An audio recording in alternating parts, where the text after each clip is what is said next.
انجیل یوحنا باب 1.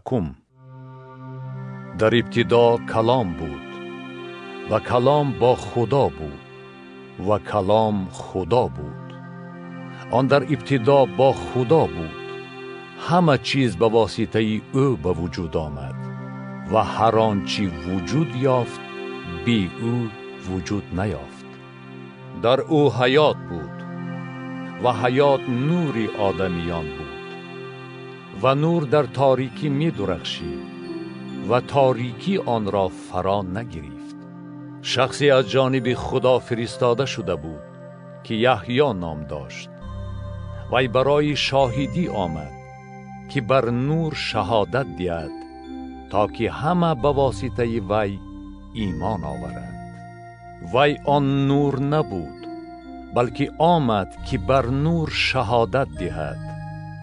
آن نور حقیقی که هر آدم را منور می گرداند به جهان آمدنی بود. او در جهان بود و جهان به واسطه او به وجود آمد و جهان او را نشناخت. او نزد منسوبان خود آمد و منسوبانش او را قبول نکردند. لیکن به آنهایی که او را قبول کردند و به اسم او ایمان آوردند قدرت داد که فرزندان خدا گردند، که نه از خون، نه از خواهش جسم، نه از خواهش مردی، بلکه از خدا تولد یافتند. و کلام جسم گردید و در میان ما ساکن شد، پر از فیض و راستی، و ما جلال او را دیدیم که جلال شایسته پسری یگانه پدر است. و یحیی بر او شهادت داد و ندا کرده می گفت: این است آن که درباره او گفتم، آن که پس از من می آید پیش از من بوده است، زیرا که بر من مقدم بود. و از پررگی او همه ما فیض بر فیض پیدا کردیم، زیرا که شریعت به واسطه موسی عطا شد، اما فیض و راستی به واسطه عیسی مسیح آمد. خدا را هرگز کسی ندیده است. پسر یگانه ای که در آغوش پدر است او را ظاهر کرد. و این از شهادت یحیی در وقتی که یهودیان از یروشلیم کاهنان و لیویزادگان را فرستادند تا از وی پرسند: تو کیستی؟ وی اقرار کرد و انکار نکرد، بلکه اعتراف نموده گفت: من مسیح نیستم. از وی پرسیدند: پس کیستی؟ آیا الیاس هستی؟ گفت: نه. آیا آن نبی هستی؟ جواب داد: نه. آنگاه به وی گفتند: پس کیستی تا به آن کسانی که ما را فرستادند جواب دهیم؟ درباره خود چی میگویی؟ گفت: من آواز ندا کننده در بیابانم، راه خداوند را راست کنید، چنان که اشعیا نبی گفته است. آن فرستادگان از فریسیان بودند و آنها از وی پرسیدند: اگر تو نه مسیح هستی، نه الیاس و نه آن نبی، پس برای چی تعمید میدهی؟ یحیی در جواب آنها گفت: من با آب تعمید میدهم، لیکن در میان شما کسی ایستاده است که شما او را نمیشناسید. او آن است که پس از من می آید، اما پیش از من بوده است و من سزاوار آن نیستم که دوال پای افضال او را واز کنم. این در بیت عباره که آن طرف اردن است، در جایی که یحیی تعمید میداد واقع شد. فردای آن یحیی عیسی را دید که به جانب وی می آید و گفت: اینک برای خدا که گناه جهان را می بردارد. این است آن که من درباره او گفتم که پس از من مردی می آید که پیش از من بوده است، زیرا او بر من مقدم بود. من او را نمی شناختم، لیکن برای آنکه او به اسرائیل ظاهر گردد آمدم و با آب تعمید می دادم. و یحیی شهادت داده گفت: من روح را دیدم که چون کبوتری از آسمان نازل شده بر او قرار گرفت. من او را نمی شناختم، لیکن آن که مرا فرستاد تا با آب تعمید دهم به من گفت: به هر کس ببینی که روح نازل شده بر او قرار گرفت، او همان است که با روح القدس تعمید می دهد. و من دیده شهادت دادم که او پسر خداست. فردای آن باز یحیی با دو شاگرد خود ایستاده بود. چون دید که عیسی از آنجا می گذرد گفت: اینک بره خدا. آن دو شاگرد سخنان وی را شنیده از پی عیسی روانه شدند. عیسی به عقب نگاه کرده دید که آنها می آیند. گفت: چی می خواهید؟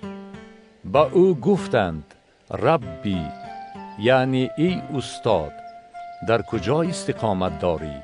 او گفت: بیایید و ببینید. آنها آمدند و دیدند که در کجا استقامت دارد و آن روز نزد او بماندند. تقریباً ساعت 10 بود. یکی از آن دو نفر که سخنان یحیی را شنیده از پی او آمده بودند، اندریاس برادر شمعون پتروس بود. وی اول برادر خود شمعون را یافته گفت: ما مسیح را یعنی خریستوس را یافتیم.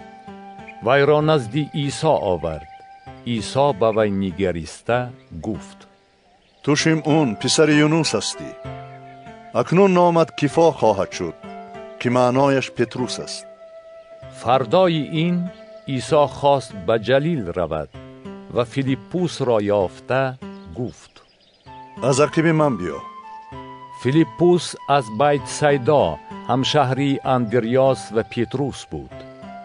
فیلیپوس نتنائیل را یافته گفت: ما آن کسی را که موسی درباره او در تورات نوشته است و انبیا ذکر کردند یافته ایم که عیسی پسر یوسف از ناصره است. ولی نتنائیل به وی گفت: مگر ممکن است که از ناصره چیزی نیکویی پیدا شود؟ فیلیپوس به وی گفت: بیا و ببین. عیسی چون دید که نتنائیل سوی او می آید درباره وی گفت: اینک اسرائیلی حقیقی که در وی مکر نیست. نتنائیل به او گفت: مرا از کجا میشناسی؟ عیسی در جواب وی گفت: پیش از آن که فیلیپوس تو را دعوت کند، هنگامی که در زیر درخت انجیر بودی، من تو را دیدم. نتنائیل در جواب او گفت: ای استاد، تو پسر خدایی، تو پادشاه اسرائیل هستی. عیسی در جواب وی گفت: تو ایمان آوردی، زیرا به تو گفتم که من تو را در زیر درخت انجیر دیدم. چیزهای بزرگتر از این خواهی دید. و به وی گفت: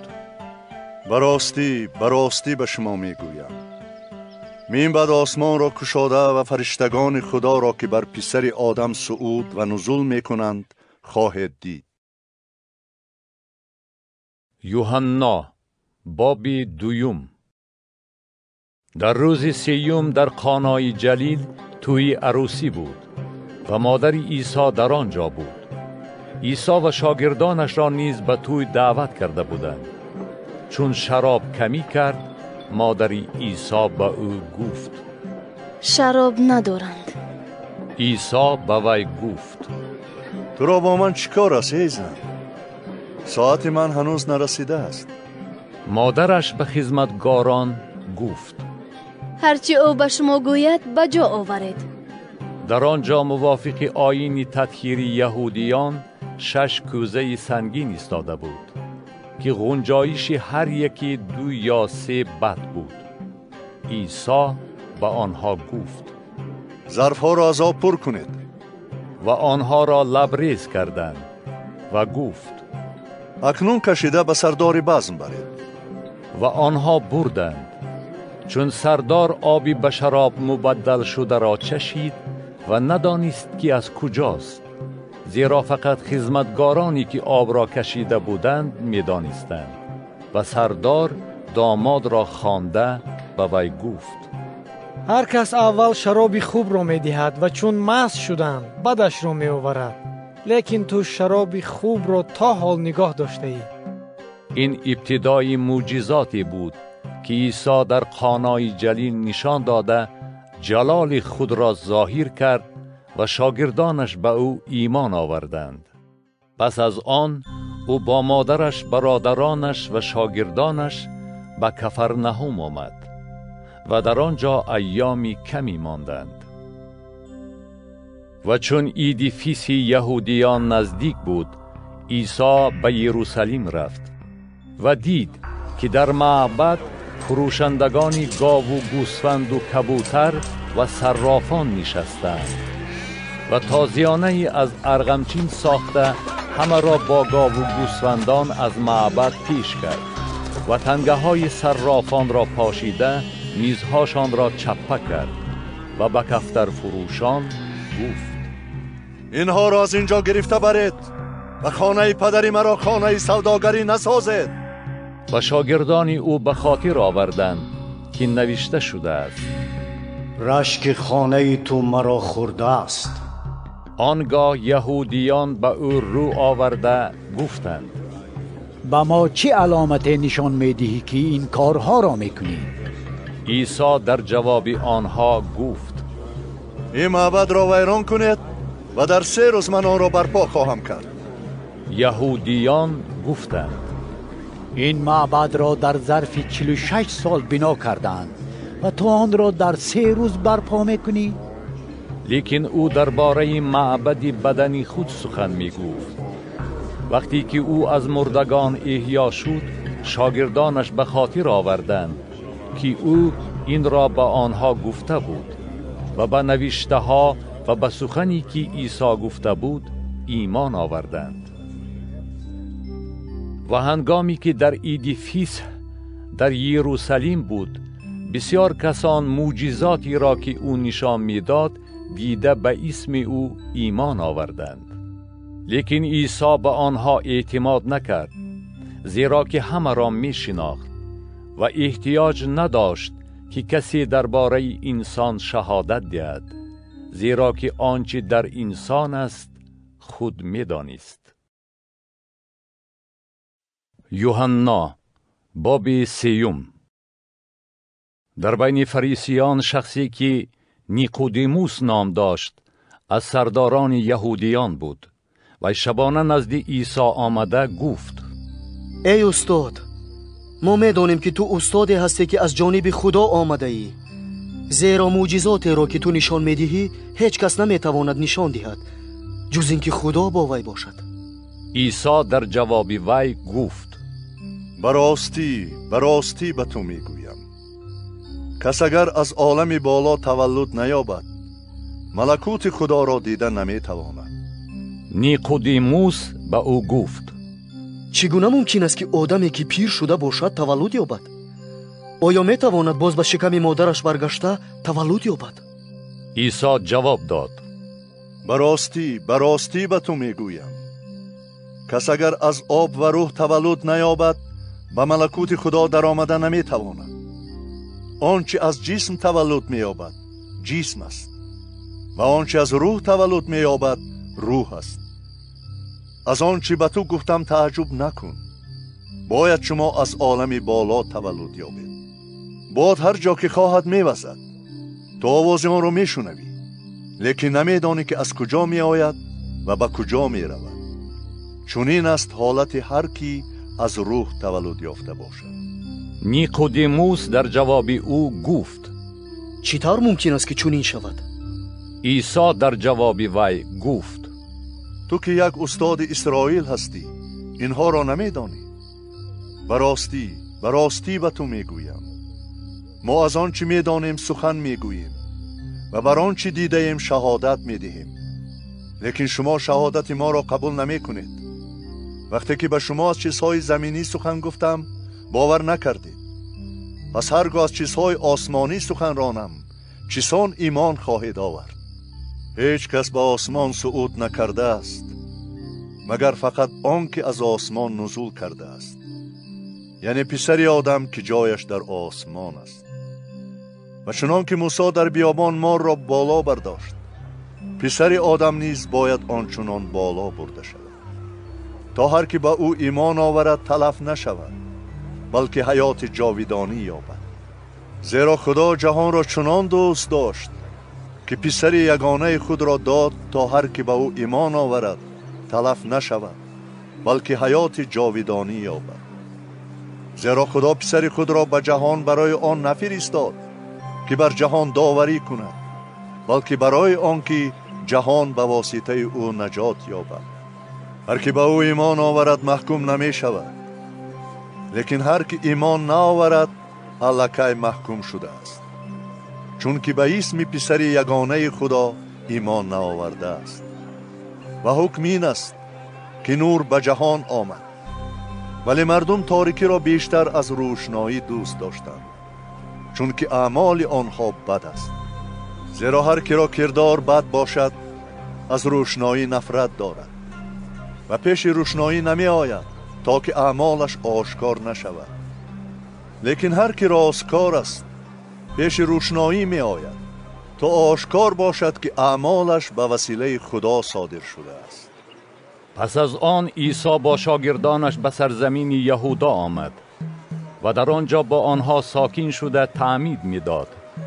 و یحیی نیز در اینون که در نزدیکی سالیم است تعمید می‌داد، چون که در آنجا آب بسیار بود و مردم آمده تعمید می‌یافتند. زیرا که یحیی هنوز در زندان انداخته نشده بود و در بین شاگردان یحیی و یهودیان در مسئله تطهیر بحث و مناظره روی داد و نزد یحیی آمده به وی گفتند: ای استاد، آن کسی که در آن طرف اردن با تو بود و تو در حق او شهادت داده بودی، حالا تعمید می‌دهد و همه نزد او می‌آیند. یحیی در جواب گفت: کس نمیتواند چیزی به ذمه خود بگیرد مگر اینکه از آسمان به وی داده شود. شما خود شاهدان من هستید که گفتم من مسیح نیستم، بلکه فقط پیشا پیش او فرستاده شدم. کسی که عروس دارد داماد است، اما دوست داماد که ایستاده به آواز وی گوش میدهد، از شنیدن آواز داماد بسیار شاد میگردد. همین شادی من اکنون کامل شده است. او باید نشأ و نما یابد و من زوال یابم. آنکه از بالا می آید از همه بالاتر است و آنکه از زمین است زمینی باشد و چون زمینی سخن گوید. آنکه از آسمان می آید از همه بالاتر است و آنچه دیده است و شنیده است بر آن شهادت می دهد و هیچ کس شهادت او را قبول نمی کند.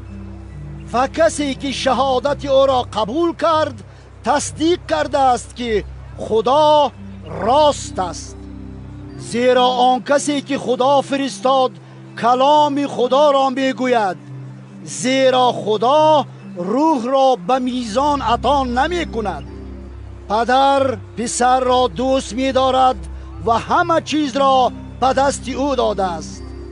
هر کی به پسر ایمان آورد حیات جاودانی می یابد و هر کی به پسر ایمان نآورد حیات را نخواهد دید، بلکه غضب خدا بر وی می ماند. یوحنا باب 4. چون عیسی خداوند دریافت که به گوش فریسیان آوازه رسیده است که اون نظر به یحیی بیشتر شاگرد پیدا می کند و تعمید می دهد، گرچندی که خود عیسی نه بلکه شاگردانش تعمید می دادند، یهودا را ترک کرده باز به جلیل رفت و او را لازم بود از سامریه گذشته رود.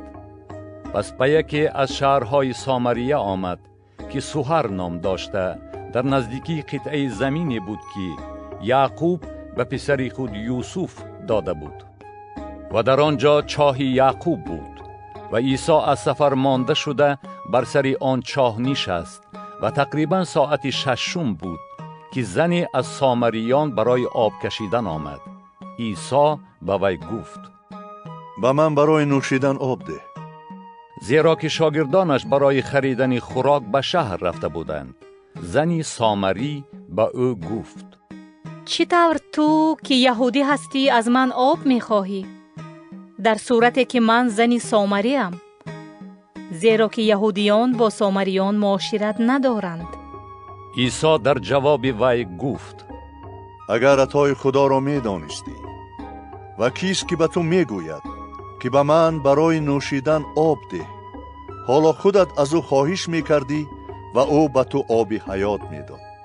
زن به او گفت: ای آقا، تو ظرفی نداری که آب کشی و چاه چقور است، پس از کجا آب حیات داری؟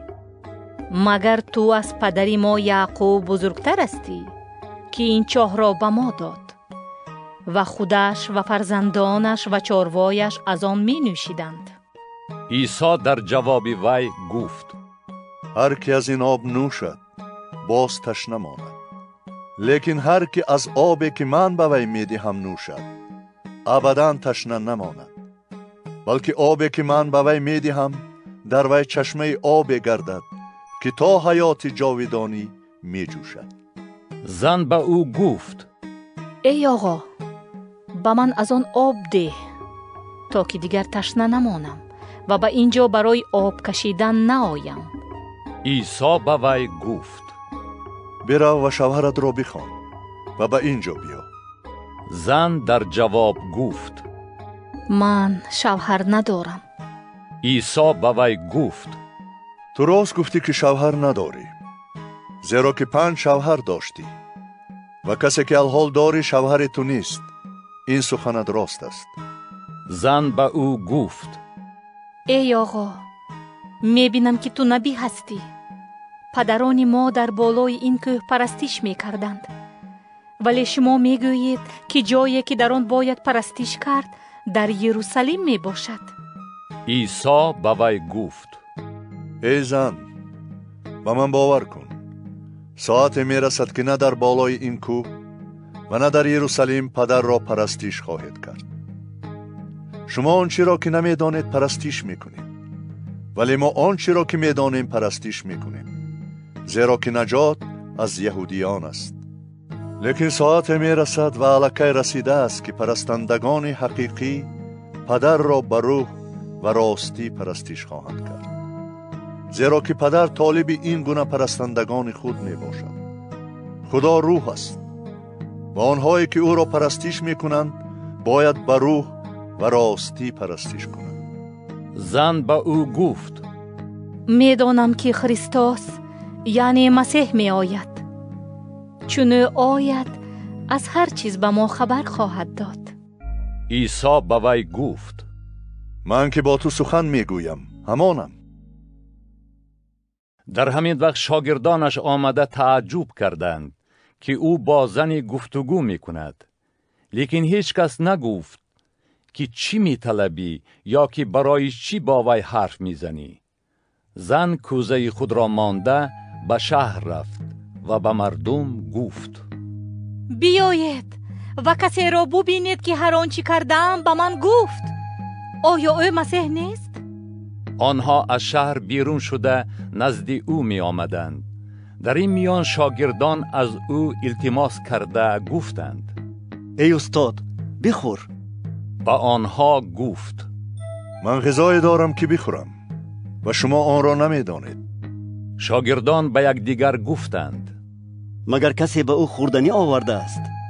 عیسی به آنها گفت: غذای من آن است که اراده فرستنده خود را به جا آورم و کار او را به انجام رسانم. آیا شما نمی گویید که باز 4 ماه مانده است و در او فرا خواهد رسید؟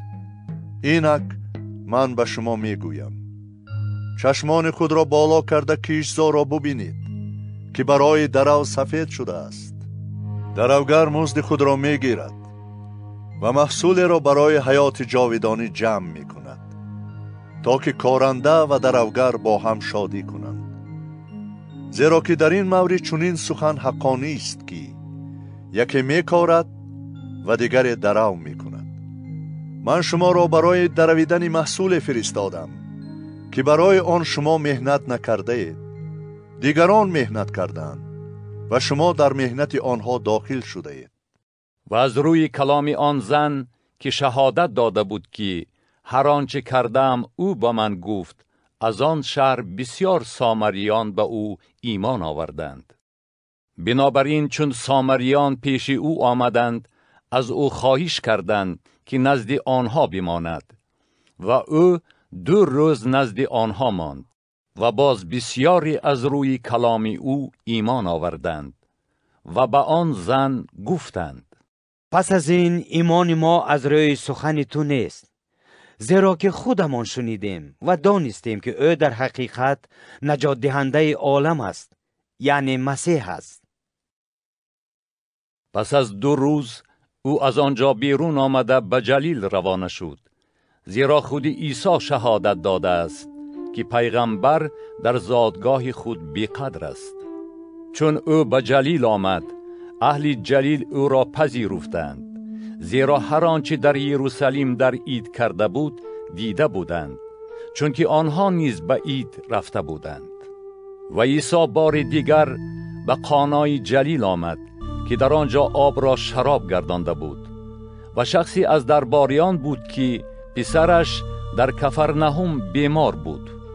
چون شنید که عیسی از یهودا به جلیل آمده است، نزد او رفته التماس کرد که آمده پسرش را شفا دهد که وی در دم مرگ است. عیسی به وی گفت: اگر علامات و معجزات نبینید ایمان نمی آورید.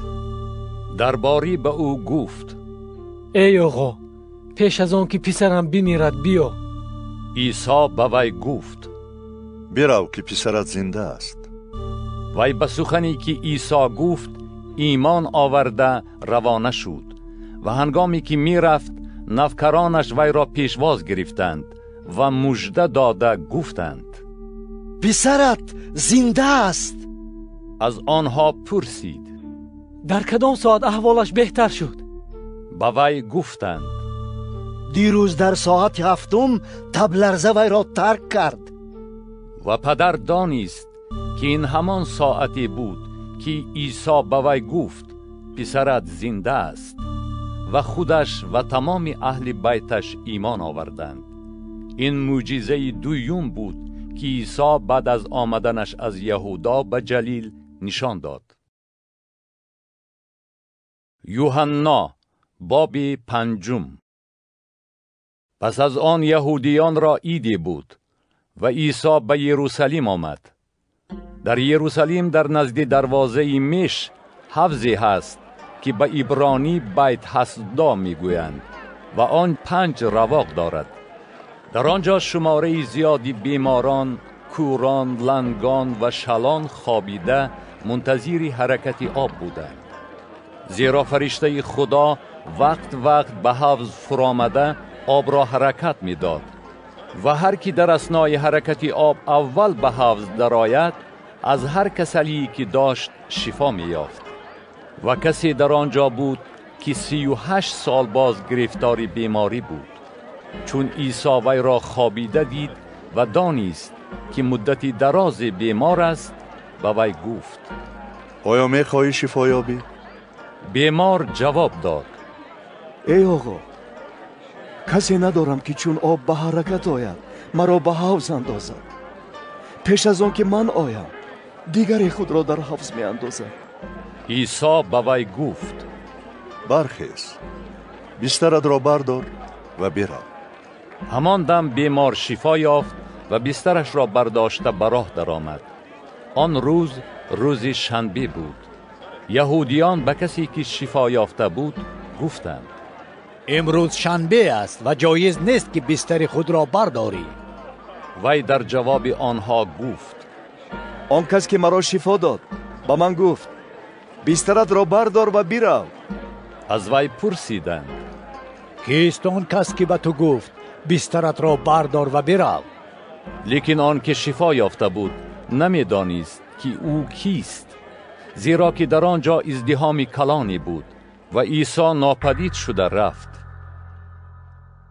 پس از آن عیسی وی را در معبد یافته گفت: اینک شفا یافته ای، دیگر گناه نکن تا که به وضعیت بدتر دچار نشوی.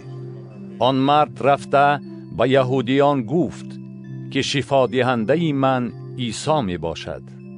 از این سبب یهودیان عیسی را تعقیب می کردند و او را می خواستند به قتل رسانند، زیرا که این کار را در روز شنبه کرده بود. عیسی در جواب آنها گفت: پدر من تا کنون کار می کند و من نیز کار می کنم. از این سبب بیشتر قصد کردند که او را به قتل رسانند، زیرا که نه تنها شنبه را رعایت نمی کرد، بلکه خدا را نیز پدری خود گفته خود را با خدا برابر می دانست. عیسی در جواب آنها گفت: براستی به شما می گویم، پسر نمی تواند از خود چیزی به عمل آورد مگر آنچه ببیند که پدر به عمل می آورد. زیرا که آنچه او می کند پسر نیز می کند، زیرا که پدر پسر را دوست می دارد و هر آنچه خودش می کند به پسر نشان می دهد و کارهای بزرگتر از این هم به او نشان خواهد داد تا که شما تعجب نمایید. زیرا همچنان که پدر مردگان را احیا می کند و زنده می گرداند، پسر نیز آنچنان هر کی را که خواهد زنده می گرداند. زیرا که پدر بر هیچ کس داوری نمی کند، بلکه تمام داوری را به پسر سپاریده است، تا که همه پسر را احترام کنند آنچنان که پدر را احترام می کنند. کسی که پسر را احترام نکند، پدر را که فرستنده اوست احترام نکرده است. براستی به شما می گویم، هر که کلام مرا بشنود و به فرستنده من ایمان آورد حیات جاودانی دارد و به داوری نمی آید، بلکه از مرگ به حیات گذشته است. براستی به شما می گویم، ساعت می رسد و الکی رسیده است که مردگان آواز پسر خدا را می شنوند و هر که بشنود زنده گردد. زیرا همچنان که پدر در خود حیات دارد و پسر نیز آنچنان عطا کرده است که در خود حیات داشته باشد و به او قدرت بخشیده است که داوری کند، زیرا که او پسر آدم است. و از این تعجب نکنید، زیرا ساعت می رسد که همه آنهایی که در قبر می باشند آواز او را خواهند شنید و بیرون خواهند آمد، نیکوکاران برای قیامت حیات و بدکاران برای قیامت داوری. من از خود چیزی به عمل آورده نمی توانم، آنچنان که می شنوم داوری می کنم و داوری من عادل است، زیرا که طالب اراده خود نه، بلکه اراده پدری هستم که مرا فرستاده است.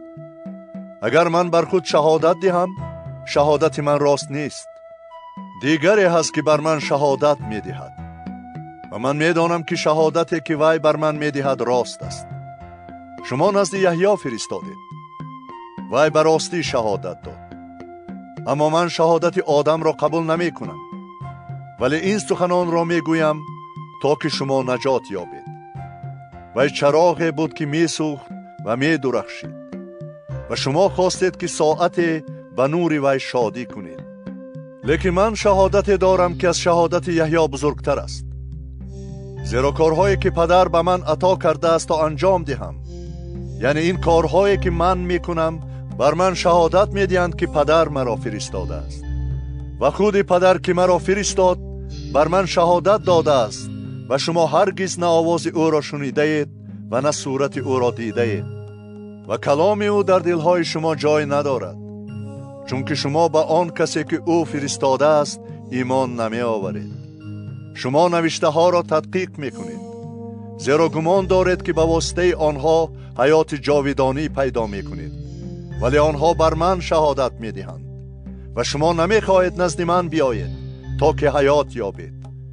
جلال را از مردم قبول نمی کنم، لیکن شما را می شناسم. در دل خود محبت خدا را ندارید من به اسم پدر خود آمدم و مرا قبول نمی کنید و اگر دیگری به اسم خودش بیاید وی را قبول خواهید کرد.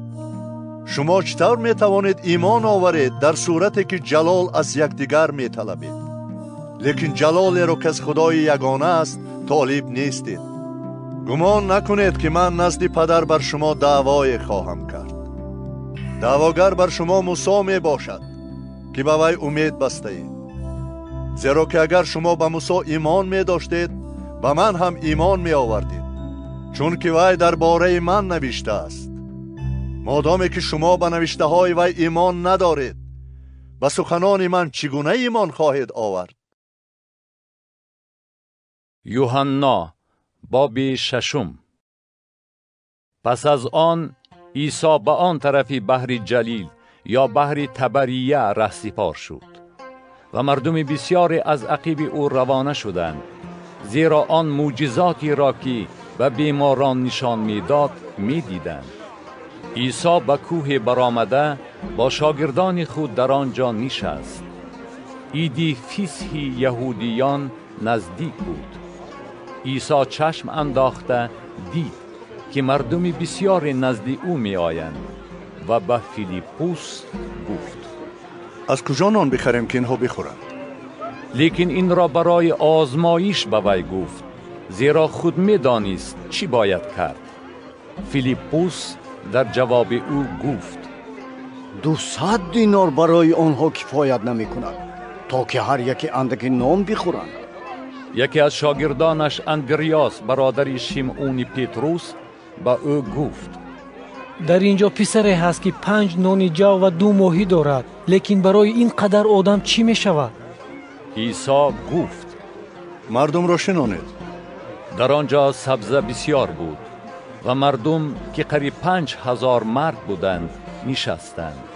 عیسی نانها را گرفته برکت داد و پاره کرده به شاگردان داد و شاگردان به نشستگان دادند و همچنین از ماهی ها نیز به قدری که خواستند. و چون سیر شدند عیسی به شاگردان گفت: پاره های باقی مانده را جمع کنید تا که چیزی تلف نشود. و جمع کرده از پاره های 5 نان جو که از خورندگان زیادتی مانده بود 12 سبد را پر کردند. وقتی که مردم این معجزه را که عیسی نشان داد دیدند گفتند: این حقیقتا آن پیغمبر است که باید به جهان بیاید. لیکن عیسی چون دریافت که میخواهند آمده او را به زوری برند و پادشاه کنند، باز تنها به کوه برآمد. شامگاهان شاگردانش به لب بحر فرآمدند و به قایق سوار شده به آن طرفی بحر سوی کفرنهم روانه شدند و هوا تاریک شد و عیسی نزد آنها نآمده بود و باد شدیدی وزیده بحر به تلاطم آمد. وقتی که به دوری تقریباً 25 یا 30 استادیه قایق رانده بودند، عیسی را دیدند که بر بحر قدم زده به قایق نزدیک می آید و هراسان شدند. لیکن او به آنها گفت: این منم، نترسید. آنها می‌خواستند او را به قایق درآورند.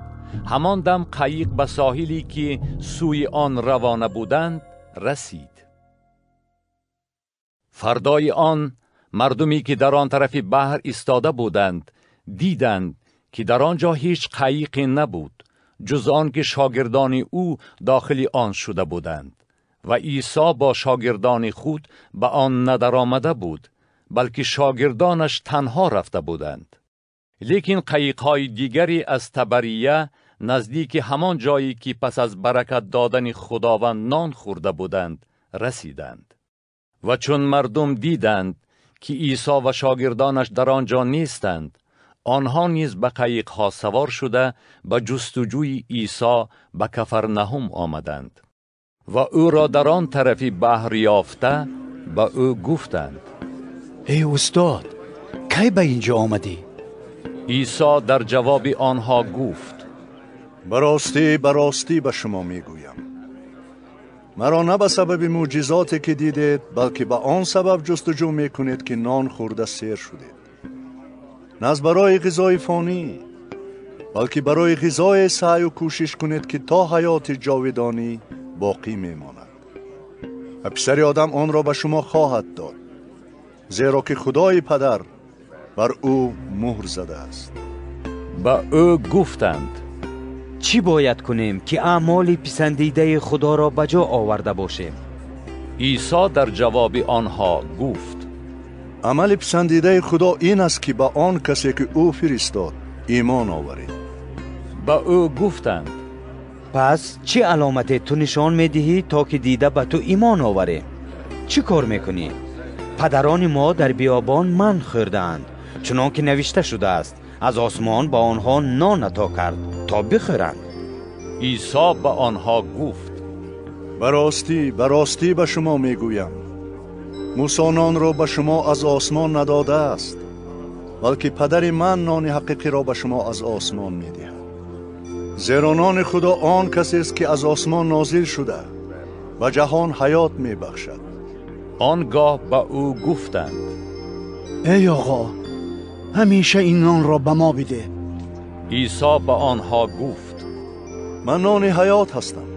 کسی که نزد من آید هرگز گرسنه نخواهد ماند، و کسی که به من ایمان آورد هرگز تشنه نخواهد ماند.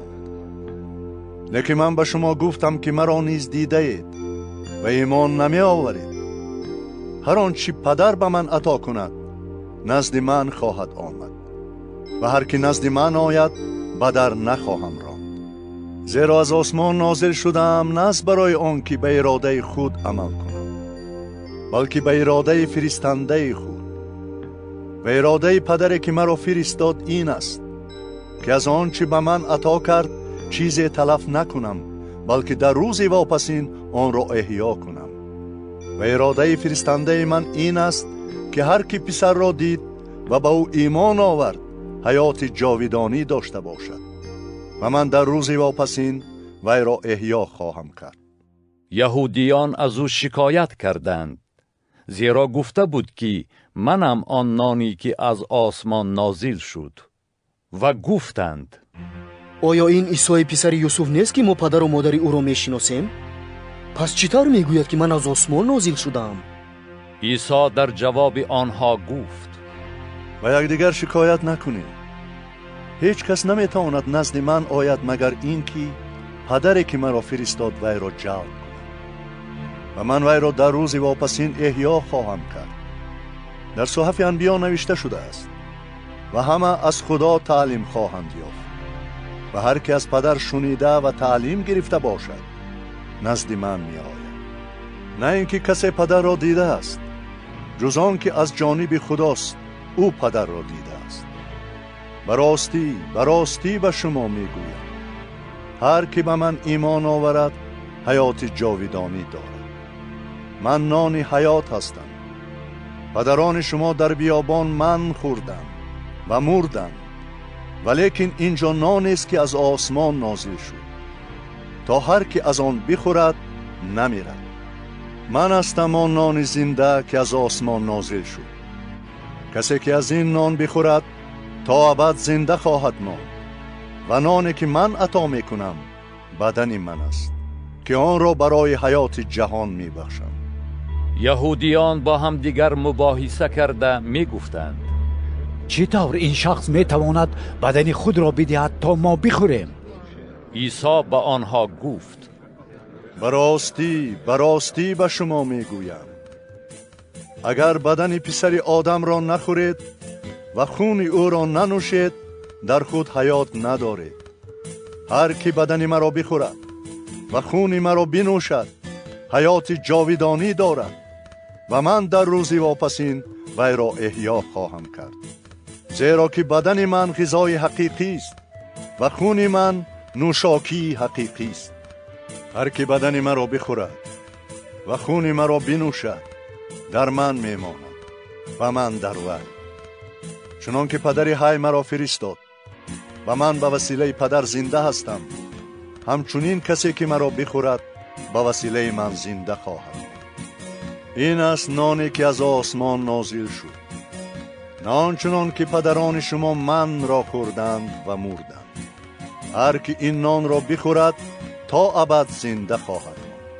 این سخنان را هنگامی که در کفرنائوم تعلیم می‌داد در کنیشت گفت. بسیاری از شاگردان او این را شنیده گفتند: این سخنی سخت است، کی میتواند آن را بشنود؟ چون عیسی در دل خود دانست که شاگردانش در این بابت شکایت میکنند، به آنها گفت: آیا این شما را به وسوسه می اندازد؟ پس اگر پسر آدم را بینید که به مقام اولش صعود می کند، چی خواهید گفت؟ روح است که حیات می باشد، لیکن از جسم فایده نیست. سخنانی که من به شما می گویم روح و حیات است، لیکن بعضی از شما هستند که ایمان ندارند. زیرا عیسی از ابتدا می دانست که کیها ایمان ندارند و کی او را تسلیم خواهد کرد و گفت: از این سبب به شما گفتم که هیچ کس نمی تواند نزد من بیاید مگر این که پدر من این را به وی عطا کند. از آن وقت بسیاری از شاگردانش از او دور شده دیگر او را پیروی نکردند. و عیسی به آن 12 گفت: آیا شما هم می خواهید مرا ترک کنید؟ شیمعون پتروس در جواب او گفت: خداوندا، نزدیکی برویم. سخنان حیات جاویدانی نزد توست و ما ایمان آوردیم و دانستیم که تو مسیح پسر خدای حی هستی.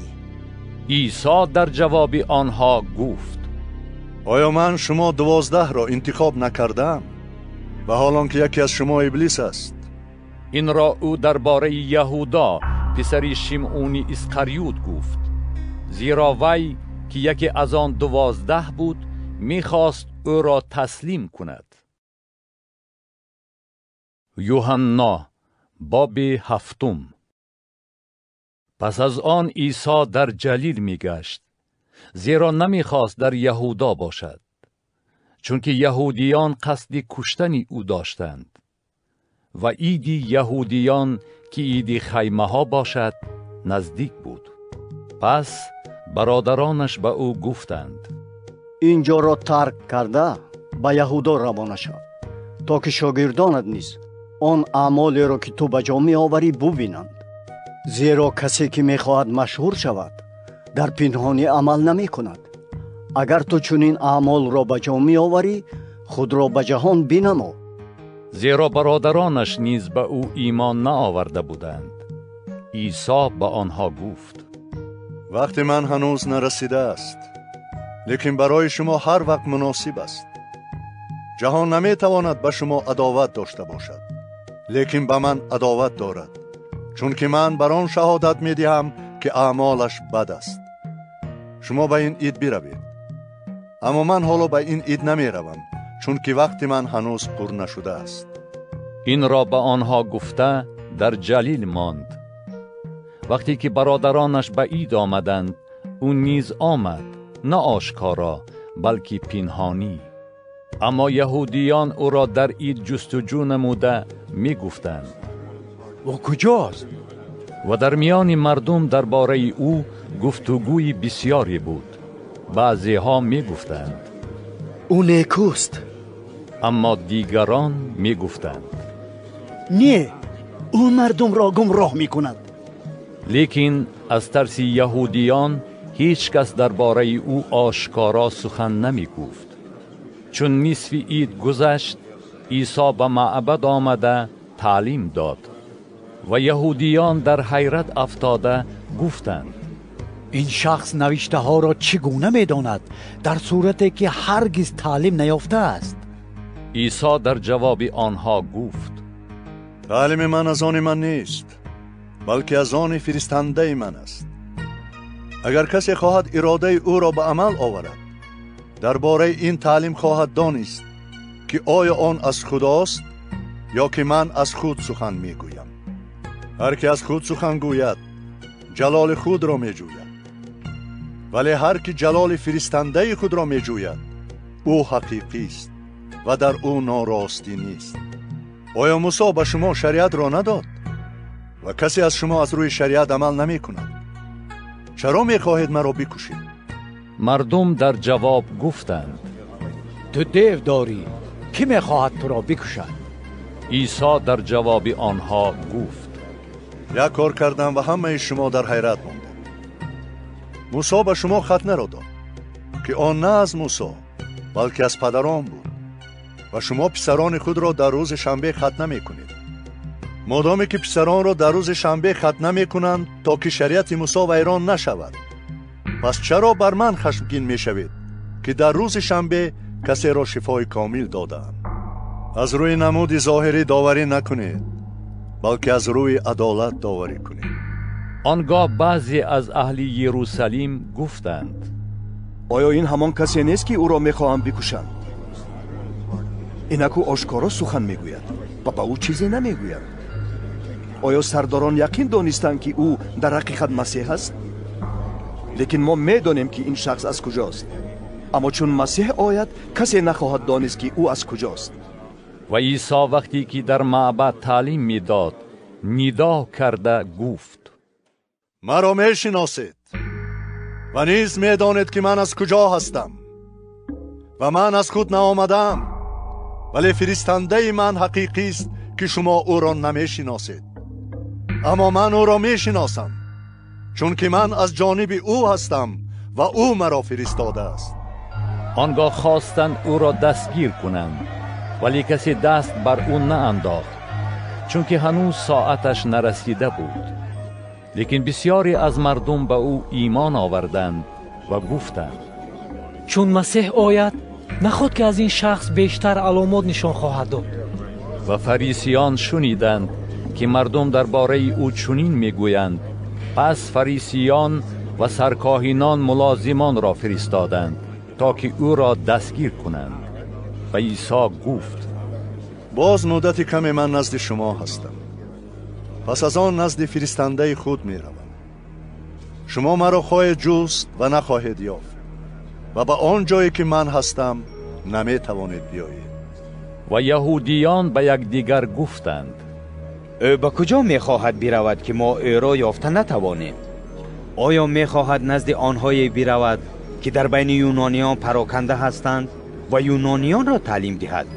چیست معنای سخنانی که او گفت: مرا خواهید جست و نخواهید یافت و به آن جایی که من هستم نمی توانید بیایید؟ و در روز آخر که روز بزرگ عید بود، عیسی ایستاده ندا کرد و گفت: هر که تشنه باشد نزد من بیاید و بنوشد. هر که به من ایمان آورد، چنان که در نوشته ها گفته شده است، از بطن وی نهرهای آب حیات جاری خواهد شد. این سخن را او درباره روح گفت که هر کی به او ایمان آورد آن را خواهد یافت، زیرا که روح القدس هنوز عطا نشده بود، چون که عیسی هنوز جلال نیافته بود. بسیاری از مردم این سخن را شنیده گفتند: در حقیقت این شخص همان پیغمبر است. بعضی ها گفتند: این مسیح است. لیکن دیگران گفتند: مگر مسیح از جلیل می آید؟ آیا در نوشته ها گفتن نشده است که مسیح از نسل داوود و از بیت لحم که دیه داوود بود باید آید؟ به همین طریق درباره او در بین مردم اختلاف افتاد. بعضی از آنها خواستند او را دستگیر کنند، لیکن کسی به او دست نانداخت. پس ملازمان نزد سرکاهنان و فریسیان برگشتند و آنها پرسیدند: چرا او را نآوردید؟ ملازمان جواب دادند: کسی هرگز مانند این شخص سخن نگفته است. فریسیان به آنها گفتند: آیا شما نیز گمراه شده اید؟ آیا کسی از سرداران یا از فریسیان به او ایمان آورده است؟ اما این مردمی که شریعت را نمی دانند ملعون می باشند. نیقودیموس که شبانه نزد او آمده بود و یکی از آنها بود به آنها گفت: آیا شریعت ما کسی را محکوم می نماید به آنکه اول سخنش را بشنود و بداند که وی چی کار کرده است؟ آنها در جواب وی گفتند: مگر تو نیز جلیلی هستی؟ تحقیق کن و ببین، زیرا که هیچ پیغمبر از جلیل ظهور نکرده است. پس هر کس به خانه خود رفت. یوحنا باب 8. لیکن عیسی به کوه زیتون رفت و بامدادان باز به معبد آمد و تمام مردم نزد او آمدند و او نشسته آنها را تعلیم میداد. در این وقت کتابدانان و فریسیان زنی را که در عمل زنا دستگیر شده بود نزد او آوردند و در میانه به پا نهاده به او گفتند: استاد، این زن در عمل زنا دستگیر شد و موسی در شریعت به ما گفته است که چنین زنان باید سنگسار شوند. اما تو چی میگویی؟ این را برای آزمایش به او گفتند تا که دلیل یافته او را عیبدار کنند. لیکن عیسی خم شده با انگشتش بر روی زمین چیزی می نوشت. چون در سوال اصرار نمودند، او راست شده به آنها گفت: آن که از شما بیگناه است اولین کسی باشد که به وی سنگ اندازد. و باز خم شده بر زمین نوشتن گرفت. چون شنیدند وجدانشان ناراحت شد و از پیران سر کرده تا کسی آخرین پس یکدیگر برآمده رفتند و عیسی تنها ماند و زن در میانه به پا می ایستاد. عیسی چون راست شد و غیر از زن هیچ کس را ندید به وی گفت: ای زن، دعواگران تو کجا شدند؟ آیا کسی تو را محکوم نکرد؟ زن گفت: هیچ کسی ای آقا. عیسی به وی گفت: من نیز تو را محکوم نمی کنم. برو و دیگر گناه نکن. و عیسی باز به مردم گفت: من نور جهان هستم. هر که مرا پیروی کند در تاریکی راه نپیماید، بلکه نور حیات را یابد. آنگاه فریسیان به او گفتند: تو بر خود شهادت میدهی، شهادت تو راست نیست. عیسی در جواب آنها گفت: گرچند که من بر خود شهادت میدهم، شهادت من راست است. زیرا من میدانم که از کجا آمدم و به کجا میروم. لیکن شما نمیدانید که من از کجا آمدم و به کجا میروم.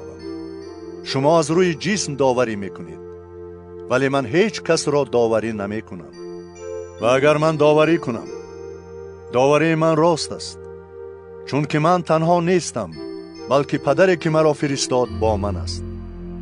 و نیز در شریعت شما نوشته شده است که شهادت دو کس راست است. من بر خود شهادت میدهم و نیز پدری که مرا فرستاد بر من شهادت میدهد. با او گفتند: پدر تو کجاست؟ عیسی جواب داد: شما نه مرا میشناسید و نه پدر مرا. اگر مرا میشناختید، پدر مرا نیز میشناختید. این سخنان را عیسی در نزد گنجینه هنگامی که در معبد تعلیم میداد گفت و هیچ کس او را دستگیر نکرد، چون که ساعت او هنوز نرسیده بود. باز عیسی به آنها گفت: من میروم و شما مرا خواهید جست و در گناه خود خواهید مرد. و آن جایی که من میروم شما نمیتوانید بیایید. یهودیان گفتند: نخود که او میخواهد خود را بکشد. کی میگوید به آن جایی که من میروم شما نمیتوانید بیایید؟ به آنها گفت: شما از پایین میباشید، من از بالا. شما از این جهان هستید، لیکن من از این جهان نیستم. از این سبب به شما گفتم که در گناه های خود خواهید مرد. زیرا اگر ایمان نآورید که این من هستم، در گناه های خود خواهید مرد. به او گفتند: تو کیستی؟ عیسی به آنها گفت: همانم که از اول هم به شما گفتم. من چیزهای بسیار دارم که در حق شما بگویم و داوری کنم، لیکن فرستنده من حقیقی است و من هرچی از او شنیدم به جهان میگویم. آنها نفهمیدند که او به آنها درباره پدر سخن میگوید.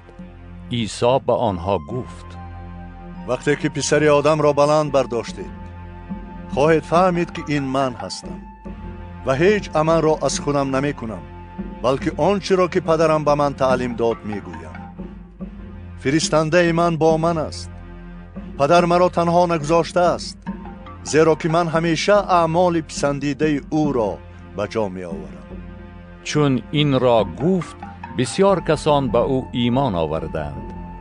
آنگاه عیسی به یهودیانی که به او ایمان آوردند گفت: اگر شما در کلام من بمانید، حقیقتا شاگردان من خواهید بود و راستی را خواهید شناخت و راستی شما را آزاد خواهد کرد.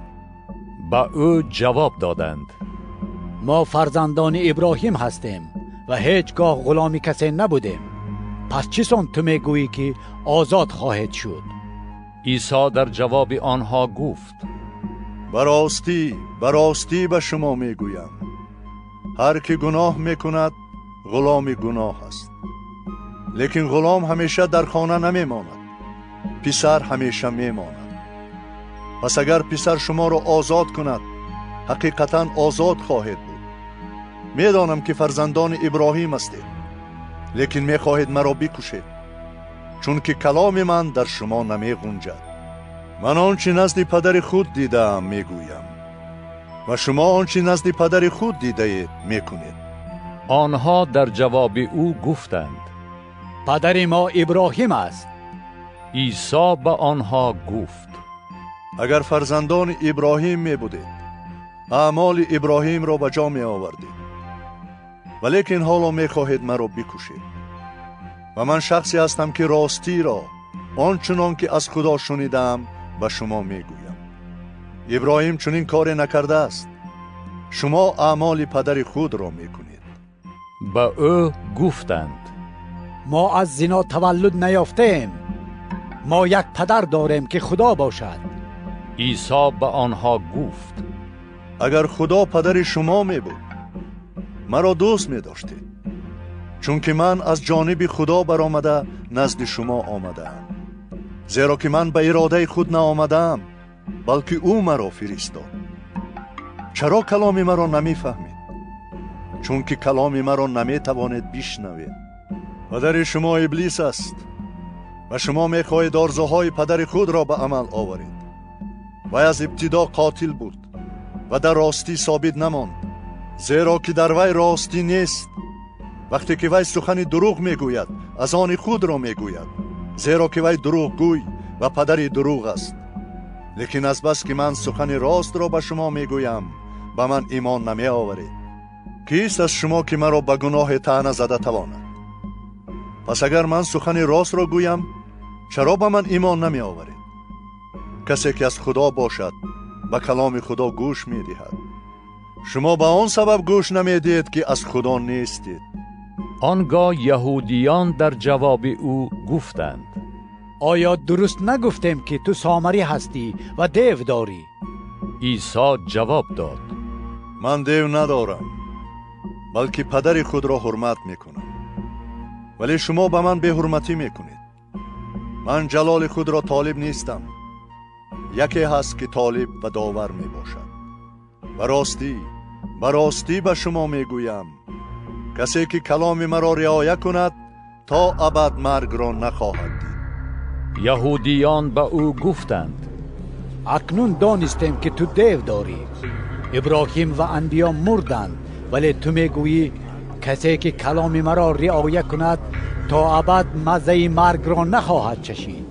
آیا تو از پدر ما ابراهیم که مرد و از انبیا که نیز مردند بزرگتر هستی؟ تو خود را کی میدانی؟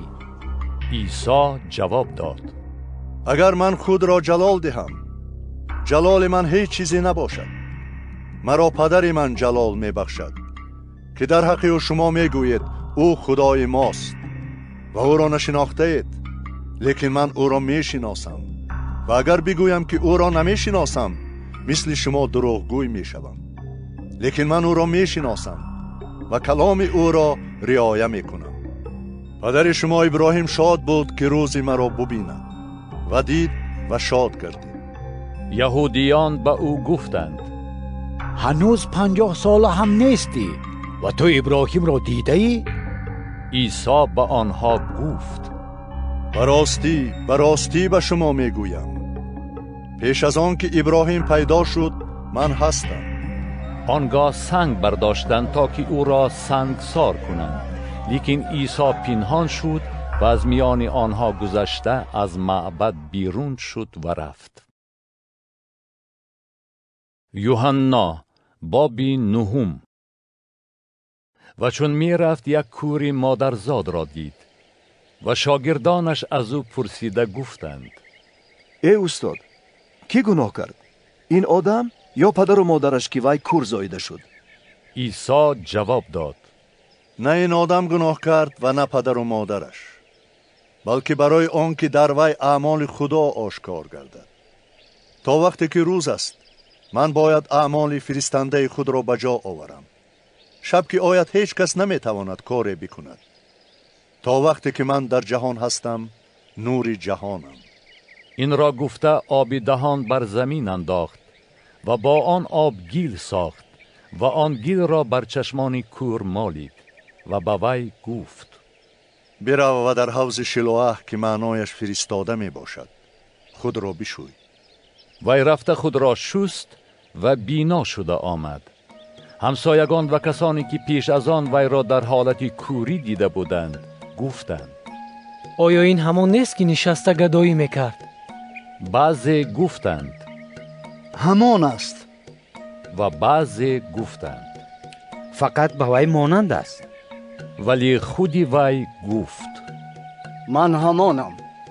به وی گفتند: پس چی طور چشمان تو باز شد؟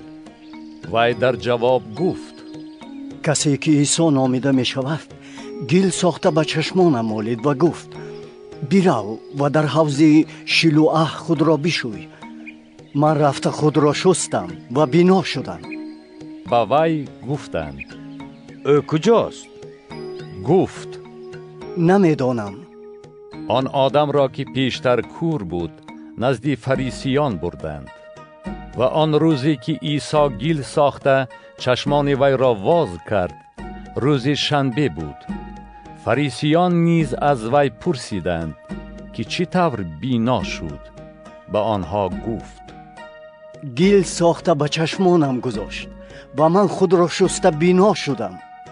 بعضی از فریسیان گفتند: آن شخص از جانب خدا نیست، چون که شنبه را نگاه نمی دارد. دیگران گفتند: چطور یک شخص گناهکار چنین معجزات نشان داده می تواند؟ و در بین آنها اختلاف افتاد.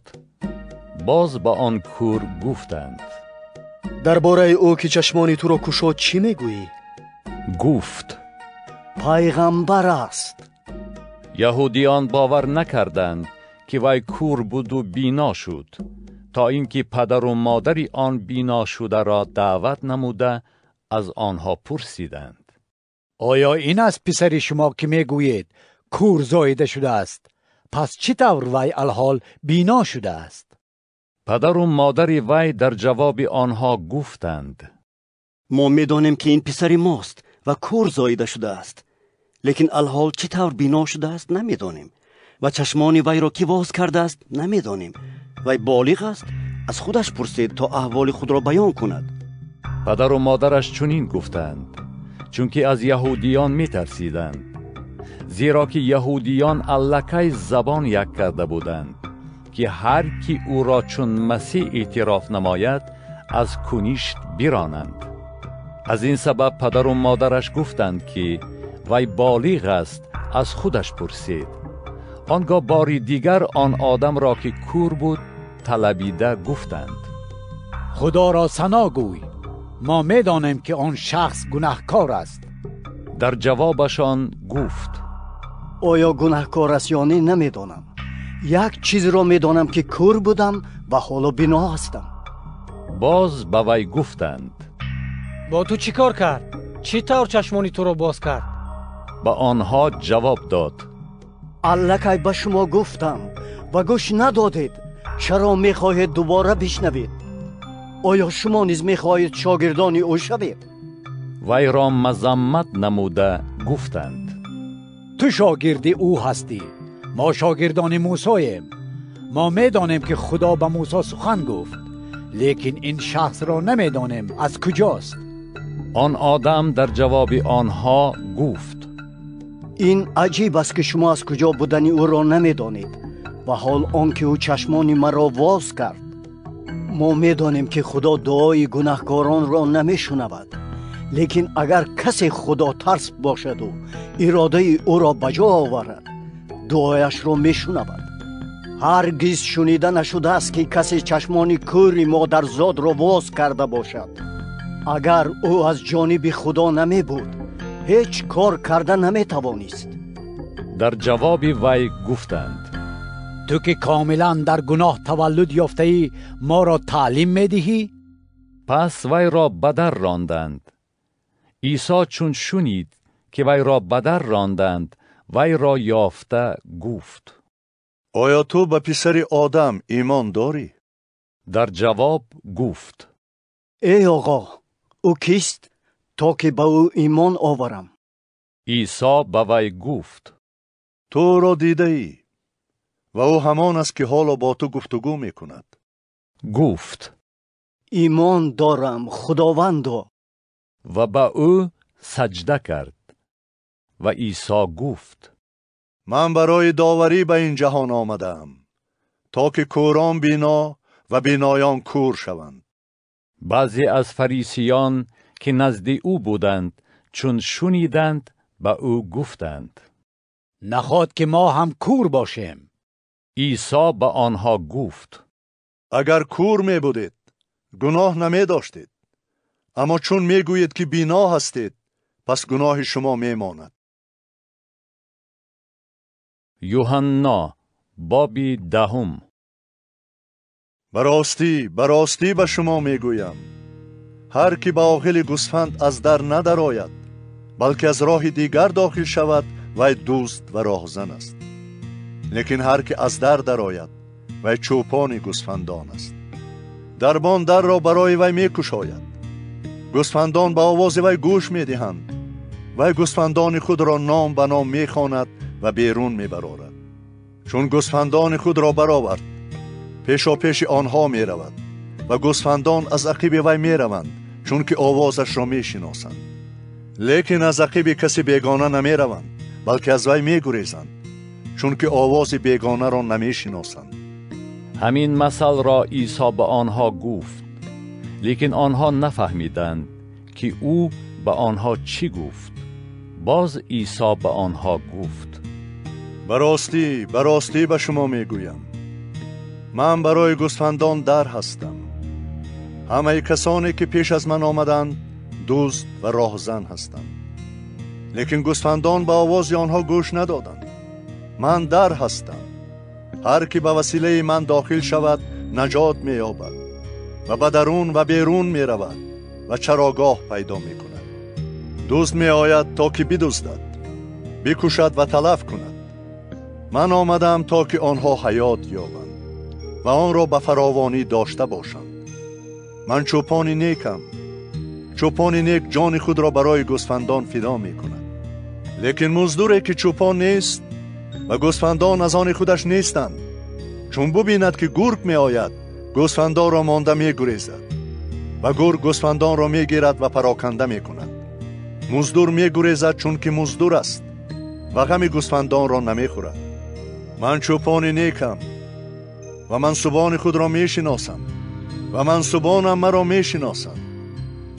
چنان که پدر مرا می شناسد، من هم پدر را می شناسم و جان خود را برای گوسفندان فدا می کنم.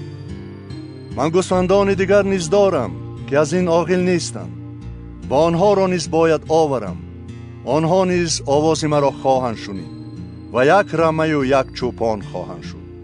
از این سبب پدر مرا دوست می دارد که من جان خود را فدا می کنم تا که آن را باز یابم. هیچ کس آن را از من نمی گیرد، بلکه خود من آن را فدا می کنم. قدرت دارم که آن را فدا کنم و قدرت دارم که آن را باز یابم. این حکم را از پدر خود گرفتم. به سبب این سخنان باز در بین یهودیان اختلاف افتاد. بسیاری از آنها گفتند: او دیو دارد و دیوانه است، چرا به سخنانش گوش می دهید؟ دیگران گفتند: این سخنان دیوانه نیست. آیا دیو می تواند چشم کوران را باز کند؟ در یروشلیم عید تجدید برپا شد و زمستان بود و عیسی در معبد در رواق سلیمان می گشت. یهودیان گرد او را گرفته به او گفتند: تا کی ما را در تردید میگذاری؟ اگر تو مسیح باشی آشکارا بگو. عیسی به آنها جواب داد: من به شما گفتم و ایمان نآوردید.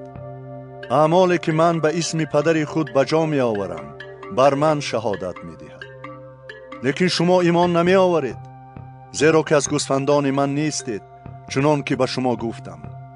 گوسفندان من به آواز من گوش می دهند و من آنها را می شناسم و آنها مرا پیروی می کنند و من به آنها حیات جاودانی می بخشم و آنها تا ابد تلف نخواهند شد و هیچ کس نمی تواند آنها را از دست من کشیده گیرد.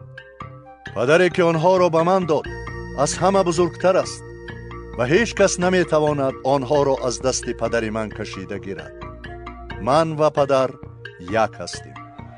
باز یهودیان سنگ برداشتند تا که او را سنگسار کنند. عیسی به آنها جواب داد: از جانب پدر خود به شما بسیار اعمال نیک نشان دادم. از برای کدام آنها مرا سنگسار میکنید؟ یهودیان در جواب او گفتند: تو را برای عمل نیک سنگسار نمی کنیم، بلکه برای کفر، زیرا تو که آدم هستی خود را خدا می خوانی.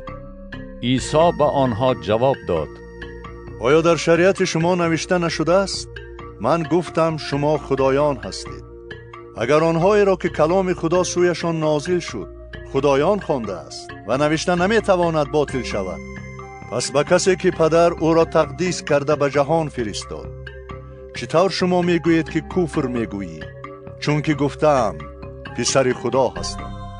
اگر اعمال پدر خود را به جا نمی آورم به من ایمان نآورید، و اگر به جا می آورم هرچند شما به من ایمان نمی آورید، پس به اعمال ایمان آورید تا بدانید و باور کنید که پدر در من است و من در او. آنگاه باری دیگر خواستند او را دستگیر کنند، لیکن او از دستشان رها شد و باز به آن طرف اردن به همان جایی که پیشتر یحیی تعمید می‌داد رفت و در آنجا ماند. و بسیار کسان نزد او آمدند و گفتند: یحیی هیچ معجزه نشان نداد، لیکن هر آنچه یحیی درباره این شخص گفت راست بود. و بسیار کسان در آنجا به او ایمان آوردند. یوحنا باب 11. شخص لازار نام بیمار بود، از اهل بیتینی که دیهه مریم و خواهرش مرتا بود. مریم همان بود که خداوند را با روغن اطرافشان تدهین کرده پایهای او را با موی خود خشکانید. لازار بیمار برادری وی بود و خواهران به او کس فرستاده گفتند: خداوندا، اینک آن کسی که دوست می‌داری بیمار است. چون عیسی شنید گفت: این کسلی برای مرگ نیست، بلکه برای جلال خداست، تا که پسر خدا به وسیله آن جلال یابد. عیسی مرتا و خواهر وی و لازار را دوست می داشت. چون شنید که وی بیمار است، در جایی که بود 2 روز ماند. پس از آن به شاگردانش گفت: باز به یهودا برویم. شاگردانش به او گفتند: ای استاد، بسیار نگذشته است که یهودیان میخواستند تو را سنگسار کنند و تو میخواهی باز به آنجا بروی؟ عیسی جواب داد: آیا روز 12 ساعت نیست؟ کسی که روزانه راه می رود پیش پا نمی خورد، چون که نور این جهان را می بیند. لیکن هر که شبانه راه می رود پیش پا می خورد، چون که در وی نور نیست. این را به زبان راند و پس از آن به آنها گفت: دوست ما لازار خفته است، لیکن من می روم تا که وی را بیدار کنم. شاگردانش گفتند: خداوندا، اگر خفته باشد شفا خواهد یافت. عیسی درباره وفات وی سخن می راند، لیکن آنها گمان کردند که درباره خواب مقرری سخن می راند. آنگاه عیسی به آنها آشکارا گفت: لازار مرده است و برای شما شادم که در آنجا نبودم تا که ایمان آورید. ولی اکنون نزد وی برویم. توما که ایکیزک نامیده میشد به شاگردان گفت بیایید ما هم برویم تا که با او بمیریم. چون عیسی آمد فهمید که وی 4 روز باز در قبر می باشد. بیتینی در نزدیکی یروشلیم به مسافه تقریباً 15 استادیه واقع بود و بسیاری از یهودیان نزد مرتا و مریم آمده بودند تا که برای برادرشان آنها را تسلی دهند. چون مرتا شنید که عیسی می آید و پیشواز او بیرون رفت، لیکن مریم در خانه ماند. مرتا به عیسی گفت خداوندا، اگر تو در اینجا می بودی برادرم نمی مرد. لیکن حالا نیز می دانم که هرچی از خدا طلب کنی خدا آن را به تو خواهد داد. عیسی به وی گفت برادر تو احیا خواهد شد. مرتا به او گفت می دانم که در قیامت در روز واپسین احیا خواهد شد. عیسی به وی گفت من قیامت و حیات هستم. هر که به من ایمان آورد اگر بمیرد هم زنده خواهد شد و هر که زنده باشد و به من ایمان آورد تا ابد نخواهد مرد. آیا به این ایمان داری؟ به او گفت آره خداوندا، من ایمان دارم که تو مسیح پسر خدا هستی، آن شخص که به جهان می آید. چون این را گفت رفت خواهر خود مریم را پنهانی خواند و گفت استاد اینجاست و تو را می طلبد. این را شنیده وی زود برخاست و نزد او آمد. عیسی هنوز به دیه وارد نشده بود، بلکه در همان جایی بود که مرتا او را پیشواز گرفت. یهودیانی که در خانه با وی بودند و تسلی می دادند، چون دیدند که مریم زود برخاسته بیرون رفت، از پی وی روانه شدند با گمان آن که به سر قبر می رود تا که در آنجا گریه کند. چون مریم به آن جایی که عیسی بود آمد، او را دیده به پایهای او افتاد و گفت اگر در اینجا می بودی برادرم نمی مرد. عیسی وقتی که وی را اشک ریزاند و یهودیان با وی آمده را نیز گریان دید، از دل آه المناکی کشید و مضطرب شد و گفت وی را کجا گذاشته اید؟ با او گفتند خداوندا بیا و ببین. عیسی گریه کرد. یهودیان گفتند بینگرید چقدر وی را دوست می داشت. بعضی از آنها گفتند آیا این شخص که چشمان کور را باز کرد نمی توانست عملی بکند تا که این هم نمیرد؟ عیسی در حالتی که از دل آه می کشید به سر قبر آمد و آن یک غاری بود که سنگی بر دهانش گذاشته بودند. عیسی گفت سنگ را بردارید. مرتا خواهر مرده با او گفت خداوندا، الکی بدبوی شده است، زیرا که 4 روز باز در اینجاست. عیسی به وی گفت آیا به تو نگفتم که اگر ایمان آوری جلال خدا را خواهی دید؟ پس سنگ را از آن جایی که مرده گذاشته شده بود برداشتند. عیسی چشمان خود را سوی آسمان بالا کرده گفت ای پدر، تو را شکر میکنم که سخن مرا شنیدی و من میدانستم که همیشه سخن مرا میشنوی، لیکن برای مردمی که در اینجا ایستادند گفتم تا ایمان آورند که تو مرا فرستاده ای. چون این را گفت با آوازی بلند ندا کرد ای لازار بیرون آی. و مرده که دستها و پایهایش به کفن پیچیده و رویش با رویمال پوشیده بود بیرون آمد. عیسی به آنها گفت وی را باز کنید و بگذارید برود. بسیاری از یهودیان که با مریم آمده بودند چون عمل عیسی را دیدند به او ایمان آوردند، لیکن بعضی از آنها نزد فریسیان رفته آنچه عیسی کرده بود به آنها گفتند. سرکاهنان و فریسیان در شورای پیران جمع آمدند و گفتند چی باید کرد؟ این شخص معجزات زیادی نشان می دهد. اگر او را چنین واگذاریم همه به او ایمان خواهند آورد و رومیان آمده کشور و قوم ما را خواهند گرفت. یکی از آنها که قیافا نام داشت و در آن سال سرکاهیم بود گفت: شما چیزی نمیدانید و فکر هم نمی کنید که برای ما بهتر است اگر یک کس به خاطر قوم بمیرد و تمام قوم نابود نشود. لیکن وی این را از خود نگفت، بلکه چون در آن سال سرکاهیم بود نبوت کرد که عیسی باید برای قوم بمیرد و نه تنها برای قوم بلکه نیز برای آن که فرزندان خدا را که پراکنده هستند یک جایه کند. از همان روز مصلحت را به یک جا ماندند که او را بکشند. بنابراین عیسی دیگر در میان یهودیان آشکارا نمی گشت، بلکه از آنجا به موضعی که نزدیک بیابان بود به شهری که افرایم نام داشت روانه شد و با شاگردان خود در آنجا ماند.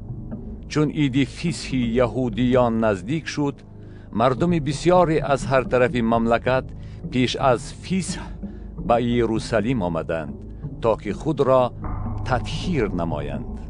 و آنها در جستجوی عیسی بودند و در معبد ایستاده به یکدیگر می گفتند: فکر شما چیست؟ آیا او بعید نمی آید؟ لیکن سرکاهنان و فریسیان فرمان داده بودند که اگر کسی داند که او کجاست باید خبر دهد تا که او را دستگیر کنند. یوحنا باب 12. 6 روز پیش از عید فسح عیسی به بیتینی آمد، به آنجا که لعازر مرده را از مردگان احیا کرده بود. در آنجا برای او طعام شام حاضر کردند و مرتا خدمت میکرد و لعازر یکی از آنهایی بود که با او بر سر سفره می نشستند. آنگاه مریم رطلی از روغن اطرفشان سنبولی خالص گرانبها گرفته پایهای عیسی را تدهین کرد و پایهای او را با موی خود خشکانید و خانه از بوی روغن اطرفشان پر شد.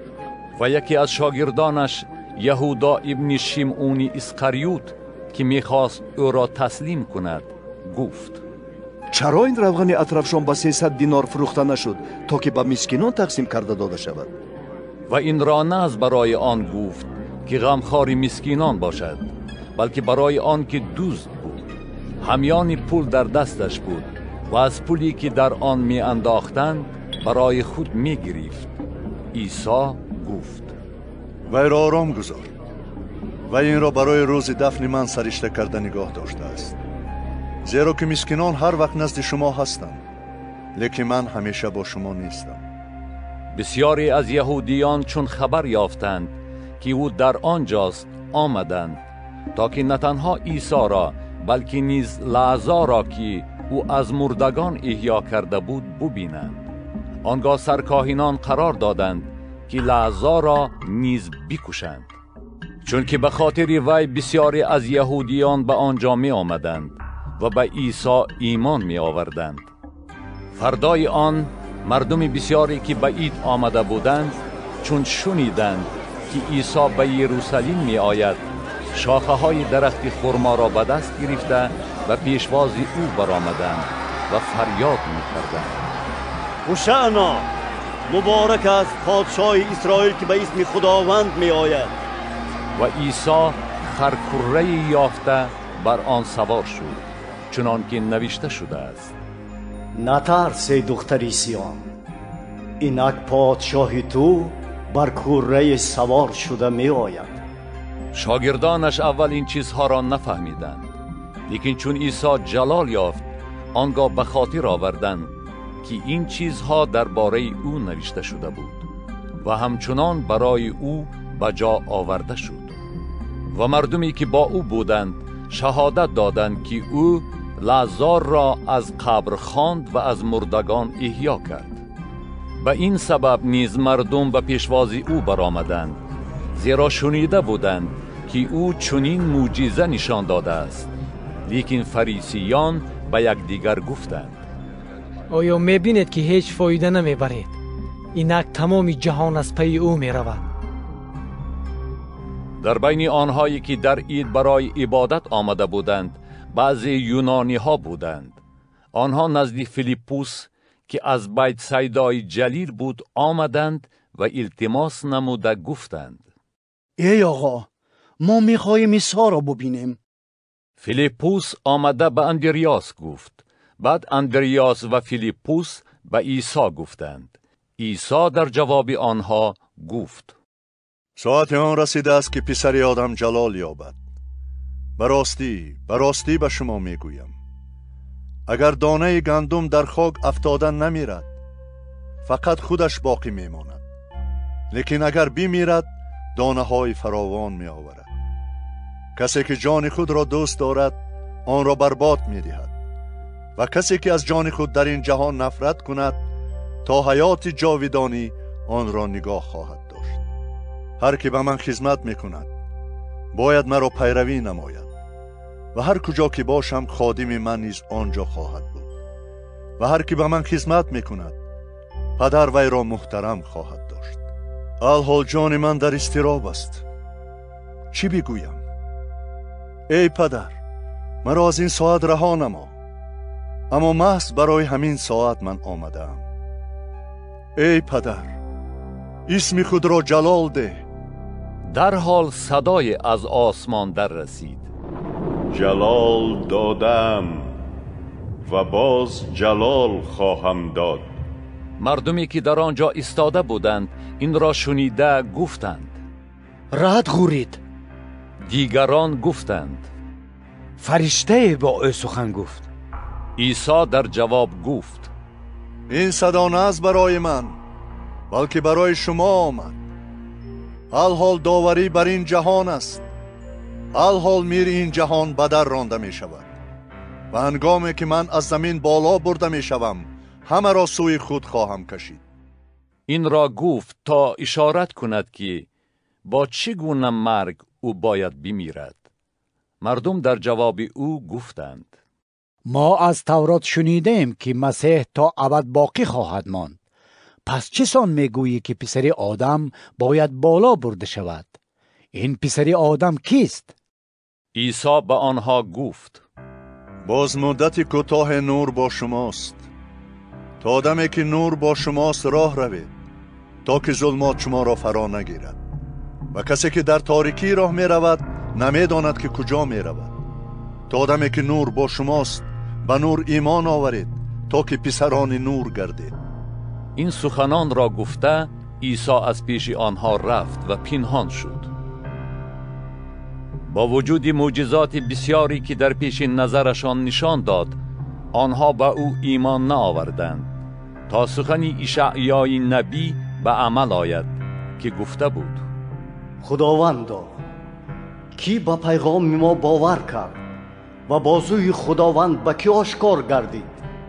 بنابراین نتوانستند ایمان آورند، چنان که اشعیا باز گفته است: چشمان آنها را نابینا و دلهای آنها را سخت گردانیده است تا با چشمان خود نبینند و با دلهای خود نفهمند و رجوع نکنند تا که من آنها را شفا دهم.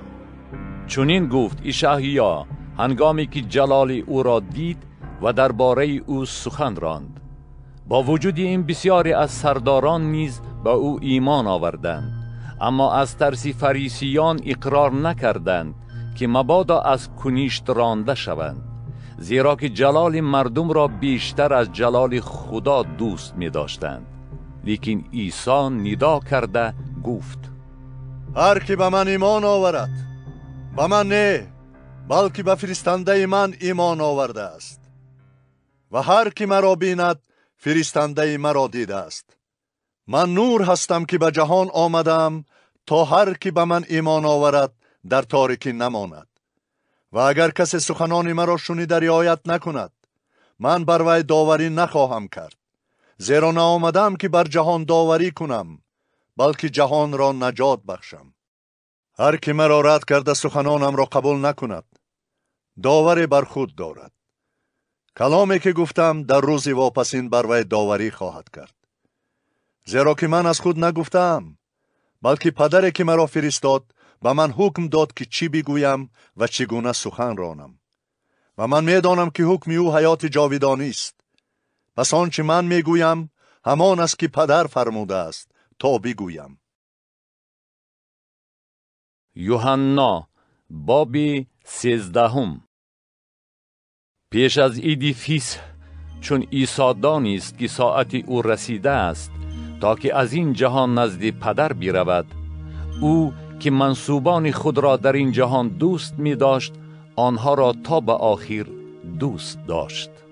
و در وقت طعام شام که ابلیس قصدی در دل یهودا ابن شیمعون اسکریوت انداخته بود که او را تسلیم کند، و عیسی می دانست که پدر همه چیز را به دست او داده است و او از جانب خدا آمده بود و به سوی خدا می رود، از سر سفره برخاسته لباس خود را کشید و دستمالی گرفته به کمر بست.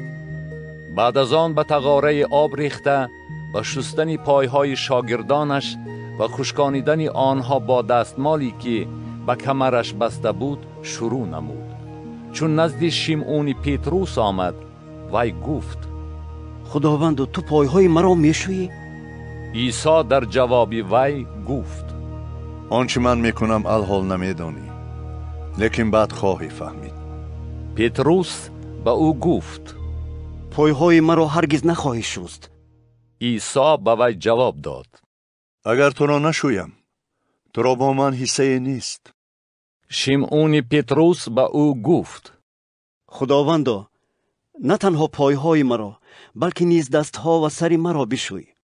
عیسی به وی گفت: کسی که غسل کرده است فقط به شستن پایهایش احتیاج دارد، چون که وی تماما پاک است. و شما پاک هستید، لیکن نه همه. زیرا که تسلیم کننده خود را می دانست، بنابراین گفت: نه همه پاک هستید. چون پایهای آنها را شست، لباس خود را پوشیده باز نشست و به آنها گفت: آیا می دانید که برای شما چی کردم؟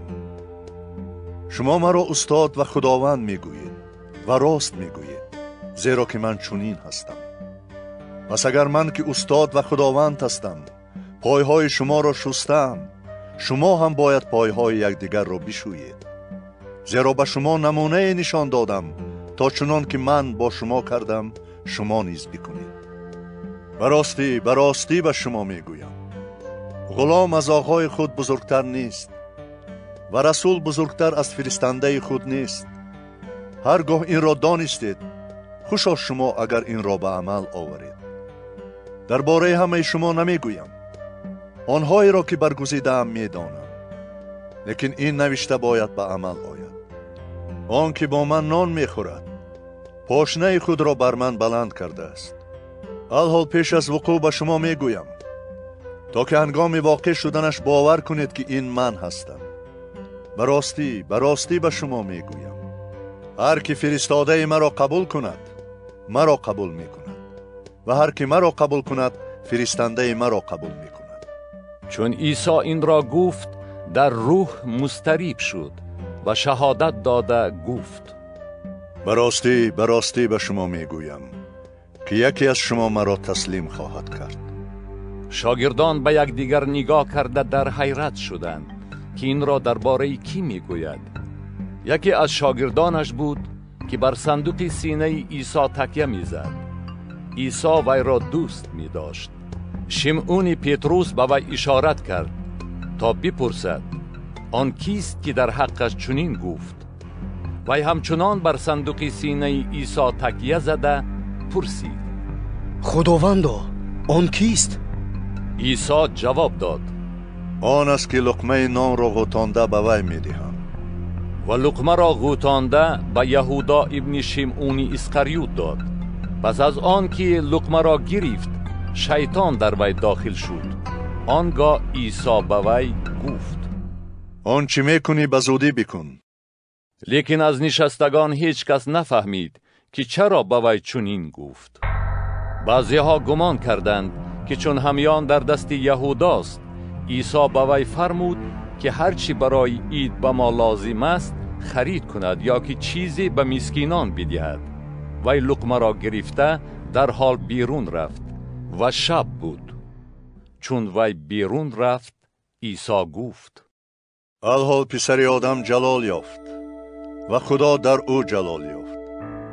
اگر خدا در او جلال یافت، خدا نیز او را در خود جلال خواهد داد و به زودی او را جلال خواهد داد. ای فرزندان، باز مدت کمی با شما هستم. شما مرا جستجو خواهید کرد و چنان که به یهودیان گفتم اکنون به شما نیز میگویم: به آن جایی که من میروم شما نمی توانید بیایید. به شما حکم تازه میدهم که یکدیگر را دوست دارید.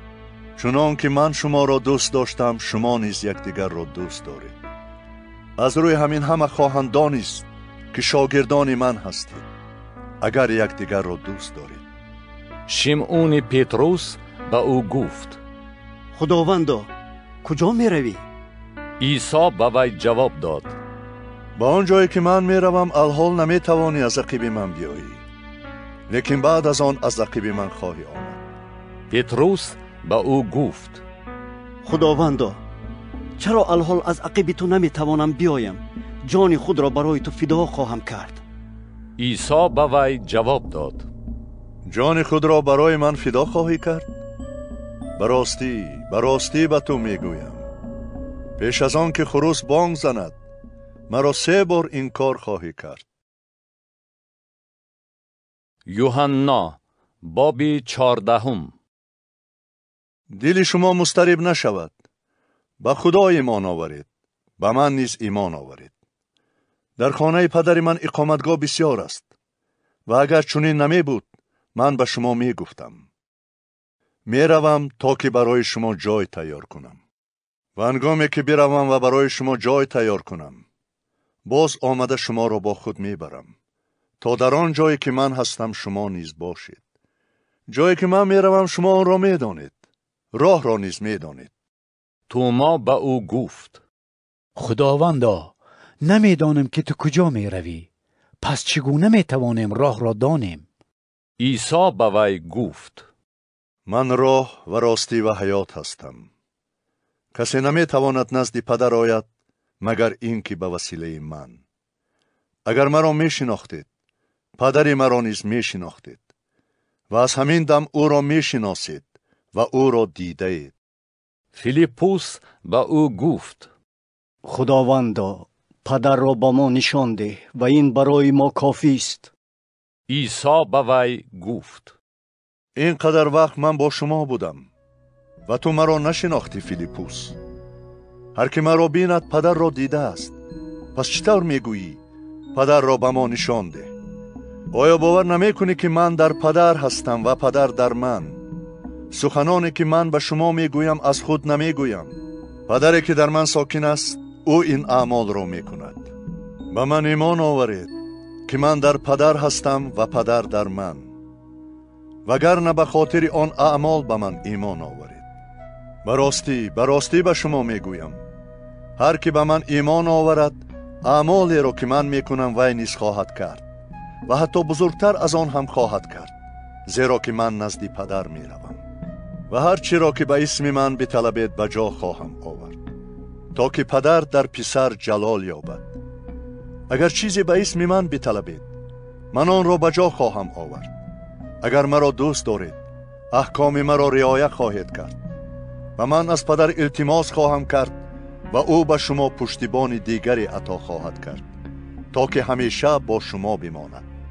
یعنی روح راستی که جهان نمی تواند او را بپذیرد، زیرا که او را نمی بیند و نمی شناسد. لیکن شما او را می شناسید، زیرا که او با شما می ماند و در شما خواهد بود. شما را یتیم نمی گذارم، نزد شما می آیم. پس از اندک مدت جهان دیگر مرا نخواهد دید، لیکن شما مرا خواهید دید و از بس که من زنده‌ام شما نیز خواهید زیست. در آن روز شما خواهید دانست که من در پدر هستم و شما در من و من در شما. هر که احکام مرا دارد و رعایت کند وی کسی است که مرا دوست می دارد و هر که مرا دوست دارد پدر من وی را دوست خواهد داشت و من وی را دوست خواهم داشت و خود را به وی ظاهر خواهم ساخت. یهودا، نه آن یهودای اسقریوت، به او گفت: خداوندا، این چیز که تو میخواهی خود را به ما ظاهر سازی و نه به جهان. عیسی در جواب وی گفت: هر که مرا دوست دارد کلام مرا رعایت خواهد کرد و پدر من وی را دوست خواهد داشت و ما نزد وی آمده با وی مسکن خواهیم گرفت. کسی که مرا دوست ندارد سخنان مرا رعایت نمی کند و کلامی که می شنوید از آن من نیست، بلکه از آن پدر است که مرا فرستاد. این سخنان را به شما گفتم وقتی که با شما بودم. لیکن پشتیبان، یعنی روح القدس که پدر او را به اسم من خواهد فرستاد، همه چیز را به شما تعلیم خواهد داد و هر چی را که به شما گفتم به یاد شما خواهد آورد. آسایشتگی را به شما باقی می گذارم.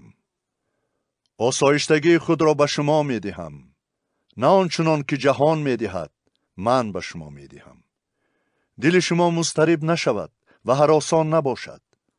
شنیدید که به شما گفتم می روم و نزد شما بر می گردم.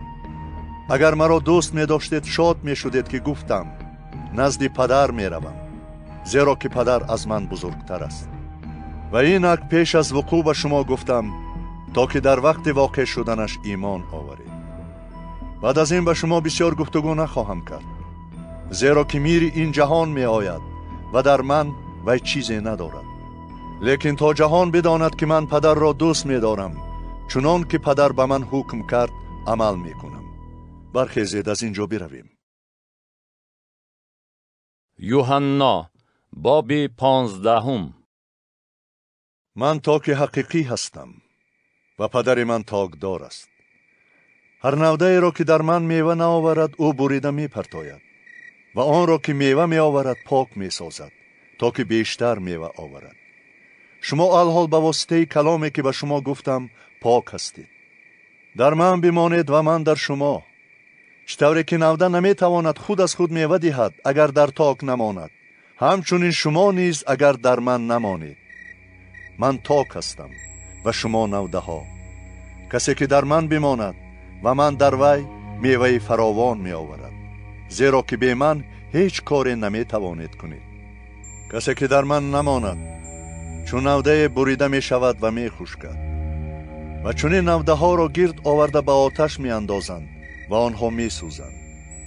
اگر در من بمانید و سخن من در شما بماند، هر چی می خواهید طلب کنید و آن به شما داده خواهد شد.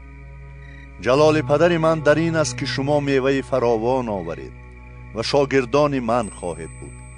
چنان که پدر مرا دوست داشته است من نیز شما را دوست داشتم. در محبت من بمانید. اگر احکام مرا رعایت کنید در محبت من خواهید ماند، چنان که من احکام پدر خود را رعایت کردم و در محبت او میمانم. این را به شما گفتم تا که شادی من در شما بماند و شادی شما کامل باشد. حکم من این است که یکدیگر را دوست دارید چنان که من شما را دوست داشتم. کسی محبتی بزرگتر از این ندارد که جان خود را برای دوستان خود فدا کند. شما دوستان من هستید اگر احکام مرا بجا آورید. دیگر شما را بنده نمی خوانم، زیرا که بنده نمی داند آقایش چی می کند. لیکن شما را دوست خواندم، چون که هرچی از پدر شنیدم و شما بیان کردم. نه شما مرا برگزیده اید، بلکه من شما را برگزیدم و شما را تعیین کردم که شما بروید و میوه آورید و میوه شما بماند، تا که هرچی از پدر به اسم من طلب کنید و شما عطا کند. این چیزها را به شما حکم می کنم تا که یکدیگر را دوست دارید. اگر جهان از شما نفرت کند بدانید که پیش از شما از من نفرت کرده است. اگر شما از جهان می بودید جهان منسوبان خود را دوست می داشت. لیکن از بس که شما از جهان نیستید بلکه من شما را از جهان برگزیدم، از این سبب جهان از شما نفرت می کند. کلامی را که به شما گفتم در خاطر نگاه دارید. غلام بزرگتر از آقای خود نیست. اگر مرا تعقیب کردند شما را نیز تعقیب خواهند کرد. اگر کلام مرا رعایت کردند کلام شما را نیز رعایت خواهند کرد. لیکن همه این را برای اسم من به شما خواهند کرد، چون که فرستنده مرا نمی شناسند. اگر من نمی آمدم و به آنها سخن نمی گفتم، گناه نمی داشتند. لیکن اکنون برای گناه خود عذر ندارند. هر که از من نفرت کند، از پدر من نیز نفرت می کند. اگر در میان آنها اعمالی را نمی کردم که دیگری هرگز نکرده است، گناه نمی داشتند. لیکن اکنون آن اعمال را دیده، هم از من و هم از پدر من نفرت کردند. تا به عمل آید کلامی که در توراتشان نوشته شده است: به سبب از من نفرت دارند. لیکن چون پشتیبان که او را از جانب پدر نزد شما می فرستم بیاید، یعنی روح راستی که از پدر صادر می گردد، او بر من شهادت خواهد داد و شما نیز شهادت خواهید داد، زیرا که از ابتدا با من بوده اید. یوحنا باب 16. این را به شما گفتم تا که به وسوسه نیفتید. شما را از کنشتا خواهند راند و حتی ساعتی می رسد که هر که شما را بکشد گمان کند که خدمت به خدا می کند. و این کارها را با شما خواهند کرد، چون که نه پدر را شناختند و نه مرا. لیکن این را به شما برای آن گفتم که هنگام رسیدن آن ساعت به یاد آورید که من به شما گفتم. و این را از اول به شما نگفتم، زیرا که با شما بودم. اما اکنون من نزد فرستنده خود می روم و کسی از بین شما از من نمی پرسد کجا می روی؟ ولی چون این را به شما گفتم، دل شما پر از غم شد. لیکن به شما راست می گویم، رفتن من برای شما بهتر است، زیرا که اگر من نروم، پشتیبان نزد شما نخواهد آمد. و اگر بروم، او را نزد شما می فرستم. و چون او آید، جهان را بر گناه و بر عدالت و بر داوری ملزم خواهد کرد. بر گناه، زیرا که به من ایمان نمی آورند. بر عدالت، زیرا که نزد پدر خود می روم و دیگر مرا نخواهید دید. بر داوری، زیرا که میر این جهان محکوم شده است. باز بسیار چیزهای دیگر دارم که به شما بگویم، لیکن شما الحال آنها را نمی توانید بردارید. لیکن چون او، یعنی روح راستی آید، شما را به تمام راستی راهنمایی خواهد کرد. زیرا که از خود نخواهد گفت، بلکه هرچی می شنود آن را خواهد گفت و از واقعات آینده به شما خبر خواهد داد. او مرا جلال خواهد داد، چون که از آنچه از آن من است گرفته به شما خبر خواهد داد. هر آنچه پدر دارد از آن من است. بنابراین گفتم، از آنچه از آن من است گرفته به شما خبر خواهد داد. دیر نگذشته مرا نخواهید دید و باز دیر نگذشته مرا خواهید دید، زیرا که من نزد پدر می روم. بعضی از شاگردانش به یکدیگر گفتند: چیست که او به ما می گوید؟ دیری نگذشته مرا نخواهید دید و باز دیری نگذشته مرا خواهید دید و من نزد پدر می روم. و آنها گفتند: این چیست که او می گوید؟ دیری نگذشته، نمیدانیم چی می گوید. عیسی چون دانست که می خواهند از او بپرسند، به آنها گفت: آیا به یکدیگر در این خصوص سوال می دید که من گفتم دیر نگذشته مرا نخواهید دید و باز دیر نگذشته مرا خواهید دید؟ براستی به شما می گویم، شما گریه و ناله خواهید کرد، لیکن جهان شاد خواهد شد. شما غمگین خواهید شد، لیکن غم شما به شادی مبدل خواهد شد. زن هنگام زاییدن غمگین است، چون که ساعت وی رسیده است. لیکن چون کودک را زاید، غمش را فراموش می کند به سبب شادی آنکه آدم در جهان تولد یافت. شما نیز الحال غمگین هستید، لیکن باز شما را خواهم دید و دل شما شاد خواهد شد و هیچ کس نمی تواند آن شادی را از شما بگیرد. و در آن روز از من چیزی نخواهید پرسید. براستی به شما می گویم، هر آنچه از پدر به اسم من طلب کنید به شما عطا خواهد کرد. تا کنون به اسم من چیزی طلب نکرده اید، طلب کنید تا بگیرید و شادی شما کامل گردد. این چیزها را با مثلها به شما گفتم، لیکن ساعت می رسد که دیگر به شما با مثلها حرف نمی زنم، بلکه از پدر به شما گشاد و روشن خبر خواهم داد. در آن روز به اسم من طلب خواهید کرد و من به شما نمیگویم که از پدر برای شما التماس خواهم کرد، زیرا که خود پدر شما را دوست می دارد، چون که شما مرا دوست داشته اید و شما ایمان آورده اید که من از جانب خدا آمدم. من از جانب پدر آمدم و به جهان وارد شدم، باز جهان را ترک می کنم و نزد پدر می روم. شاگردانش به او گفتند: اینک اکنون گشاد و روشن سخن میگویی، نه با مثلها. اکنون دانستیم که تو همه چیز را میدانی و حاجت نیست که کسی از تو چیزی بپرسد. از این رو ایمان می آوریم که تو از جانب خدا آمده ای. عیسی به آنها جواب داد: الحال ایمان می آورید؟ اینک ساعت می رسد و الکی رسیده است که شما پراکنده شده، هر یکی سوی خانه خود می روید و مرا تنها می گذارید. لیکن من تنها نیستم، زیرا که پدر با من است. این چیزها را به شما گفتم تا که در من آسایشتگی داشته باشید. در جهان غم و کلفت خواهید داشت، لیکن دلیر باشید، من بر جهان غالب شدم. یوحنا باب 17. عیسی چون این را گفت، چشمان خود را سوی آسمان بالا کرده گفت: ای پدر، ساعت رسیده است. پسر خود را جلال ده تا که پسرت نیز تو را جلال دهد، زیرا که او را بر تمام بشر قدرت داده ای تا که به هر که تو به او بخشیده ای حیات جاودانی بدهد. و حیات جاودانی این است که تو را که خدای یگانه حقیقی هستی و عیسی مسیح را که فرستادی بشناسند.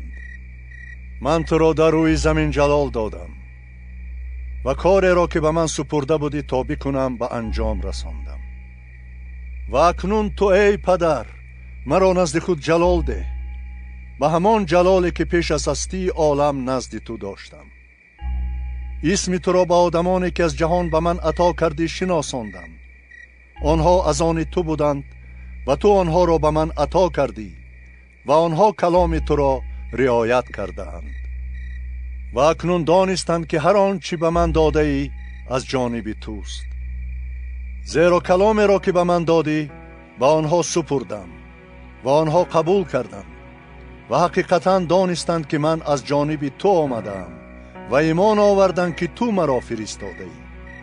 من برای آنها التماس میکنم، نه برای جهان بلکه برای آنهایی که تو به من داده ای، زیرا که آنها از آن تو می باشند و آنچه از آن من است از آن توست و آنچه از آن توست از آن من است و من در آنها جلال یافتم. من دیگر در جهان نیستم، لیکن آنها در جهان هستند و من نزد تو می آیم.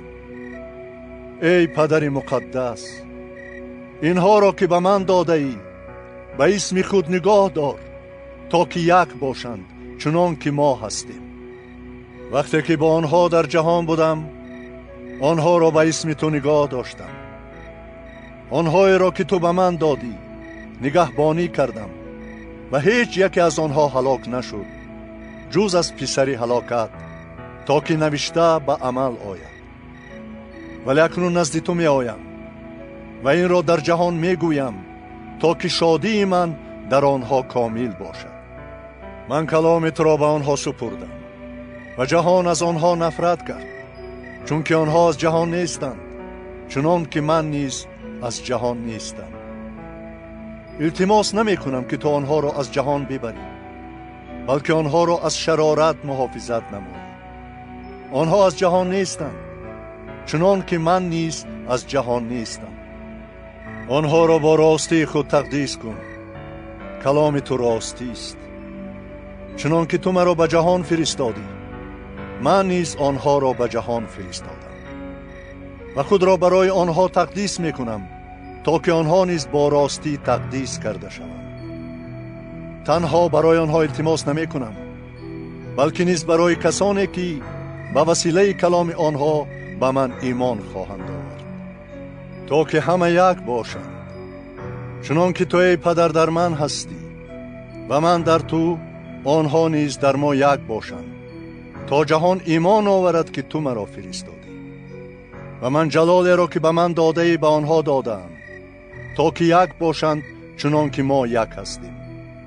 من در آنها هستم و تو در من، تا که آنها در یگانگی کامل باشند و جهان بداند که تو مرا فرستادی و آنها را دوست داشتی چنان که مرا دوست داشتی.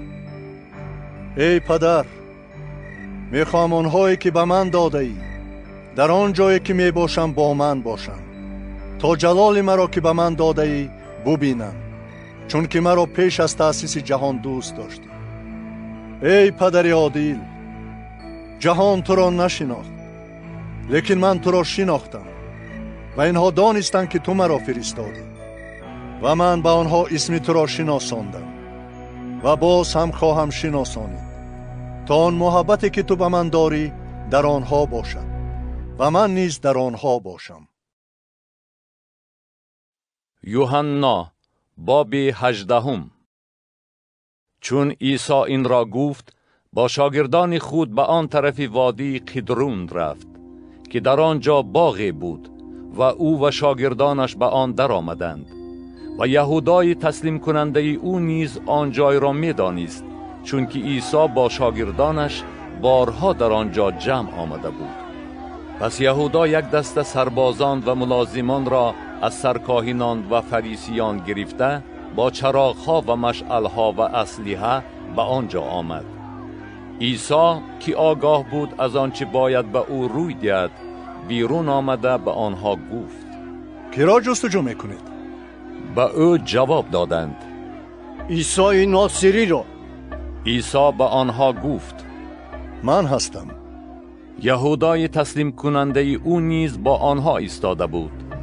چون عیسی به آنها گفت من هستم، آنها عقیب رفته به زمین افتادند. باز از آنها پرسید: کی را جستجو میکنید؟ گفتند: عیسی ناصری را. عیسی جواب داد: من به شما گفتم که من هستم. پس اگر مرا جستجو میکنید بگذارید اینها بروند تا آن سخنی که او گفته بود به عمل آید. از آنهایی که به من دادی یکی را تلف نکردم. آنگاه شمعون پتروس که شمشیر داشت آن را کشیده به غلام سرکاهن که ملخوس نام داشت زد و گوش راست وی را بریده پرتافت. عیسی به پتروس گفت: شمشیر خود را غلاف کن. نخواد که آن کاسه را که پدرم به من داده است ننوشم. آنگاه دسته سربازان و میری هزار و ملازمان یهودیان عیسی را دستگیر کرده بستند و اول او را نزد حانان پدر عروس قیافا که همان سال سرکاهن شد بردند. و این همان قیافا بود که به یهودیان مصلحت داده بود که بهتر است یک کس برای قوم بمیرد. شمعون پتروس و یک شاگرد دیگر از عقب عیسی رفتند. از بس که آن شاگرد به سرکاهن شناس بود با عیسی به درون حولی سرکاهن در آمد، اما پتروس در بیرون نزد در ایستاد. بعد آن شاگرد دیگر که به سرکاهن شناس بود بیرون آمده به دربان چیزی گفت و پتروس را به درون برد. آن کنیزی که دربان بود به پتروس گفت: آیا تو نیز از شاگردان این شخص نیستی؟ وی گفت: نیستم. در این میان غلامان و ملازمان آتش افروخته بودند، زیرا که هوا سرد بود و دوری آتش ایستاده خود را گرم می کردند. پتروس نیز با آنها ایستاده خود را گرم می کرد. سرکاهن از عیسی درباره شاگردانش و تعلیمش پرسید. عیسی به وی جواب داد: من به جهان آشکارا سخن گفتم. من هر وقت در کنیشت و در معبد که در آنجا یهودیان همیشه جمع می آمدم تعلیم دادم و پنهانی چیزی نگفتم. چرا از من می پرسی؟ از آنهایی که شنیدند بپرس که من به آنها چی گفتم. اینک آنها می دانند که من چی گفتم. وقتی که این را گفت یکی از ملازمان که در آنجا ایستاده بود عیسی را یک تارسکی زده گفت: با سرکاهن این طرف جواب میدهی؟ عیسی به وی جواب داد: اگر بد گفتم به بدی شهادت ده و اگر خوب گفتم برای چی مرا میزنی؟ حانان او را دست بسته نزد قیافای سرکاهین فرستاد و شیمعون پطرس ایستاده خود را گرم می کرد. به وی گفتند: تو نیز از شاگردان او نیستی؟ وی انکار کرده گفت: نیستم. یکی از غلامان سرکاهین، خویش آن کسی که پطرس گوشش را بریده بود، گفت: مگر من تو را در باغ با او ندیدم؟ پطرس باز انکار کرد و همان دم خروس بانگ زد. از حولی قیافا عیسی را به سربازخانه بردند و صبح بود و آنها به سربازخانه ندر آمدند تا که نجیس نشوند و بره فیسق را بخورند. پیلاطوس نزد آنها برآمده گفت: چی دعوای بر این شخص داره؟ آنها در جواب وی گفتند: اگر او بد کردار نمی بود و تو تسلیم نمی کرده. پیلاطوس به آنها گفت: شما او را بگیرید و موافق شریعت خود برای داوری کنید. یهودیان به وی گفتند: به ما جایز نیست که کسی را بکشیم تا آن سخن عیسی به عمل آید که او درباره چگونگی مردن خود اشاره کرده گفته بود. آنگاه پیلاطوس باز به سربازخانه در آمده عیسی را خواند و به او گفت: آیا تو پادشاه یهودیان هستی؟ عیسی به وی جواب داد: آیا تو این راز خود میگویی یا که دیگران درباره من به تو گفتند؟ پیلاطوس جواب داد: مگر من یهودی هستم؟ قوم تو و سرکاهنان تو را به من تسلیم کردند. چی کار کرده ای؟ عیسی جواب داد: پادشاهی من از این جهان نیست. اگر پادشاهی من از این جهان می بود، ملازمان من می جنگیدند تا که من به یهودیان تسلیم کرده نشوم. لیکن اکنون پادشاهی من از اینجا نیست.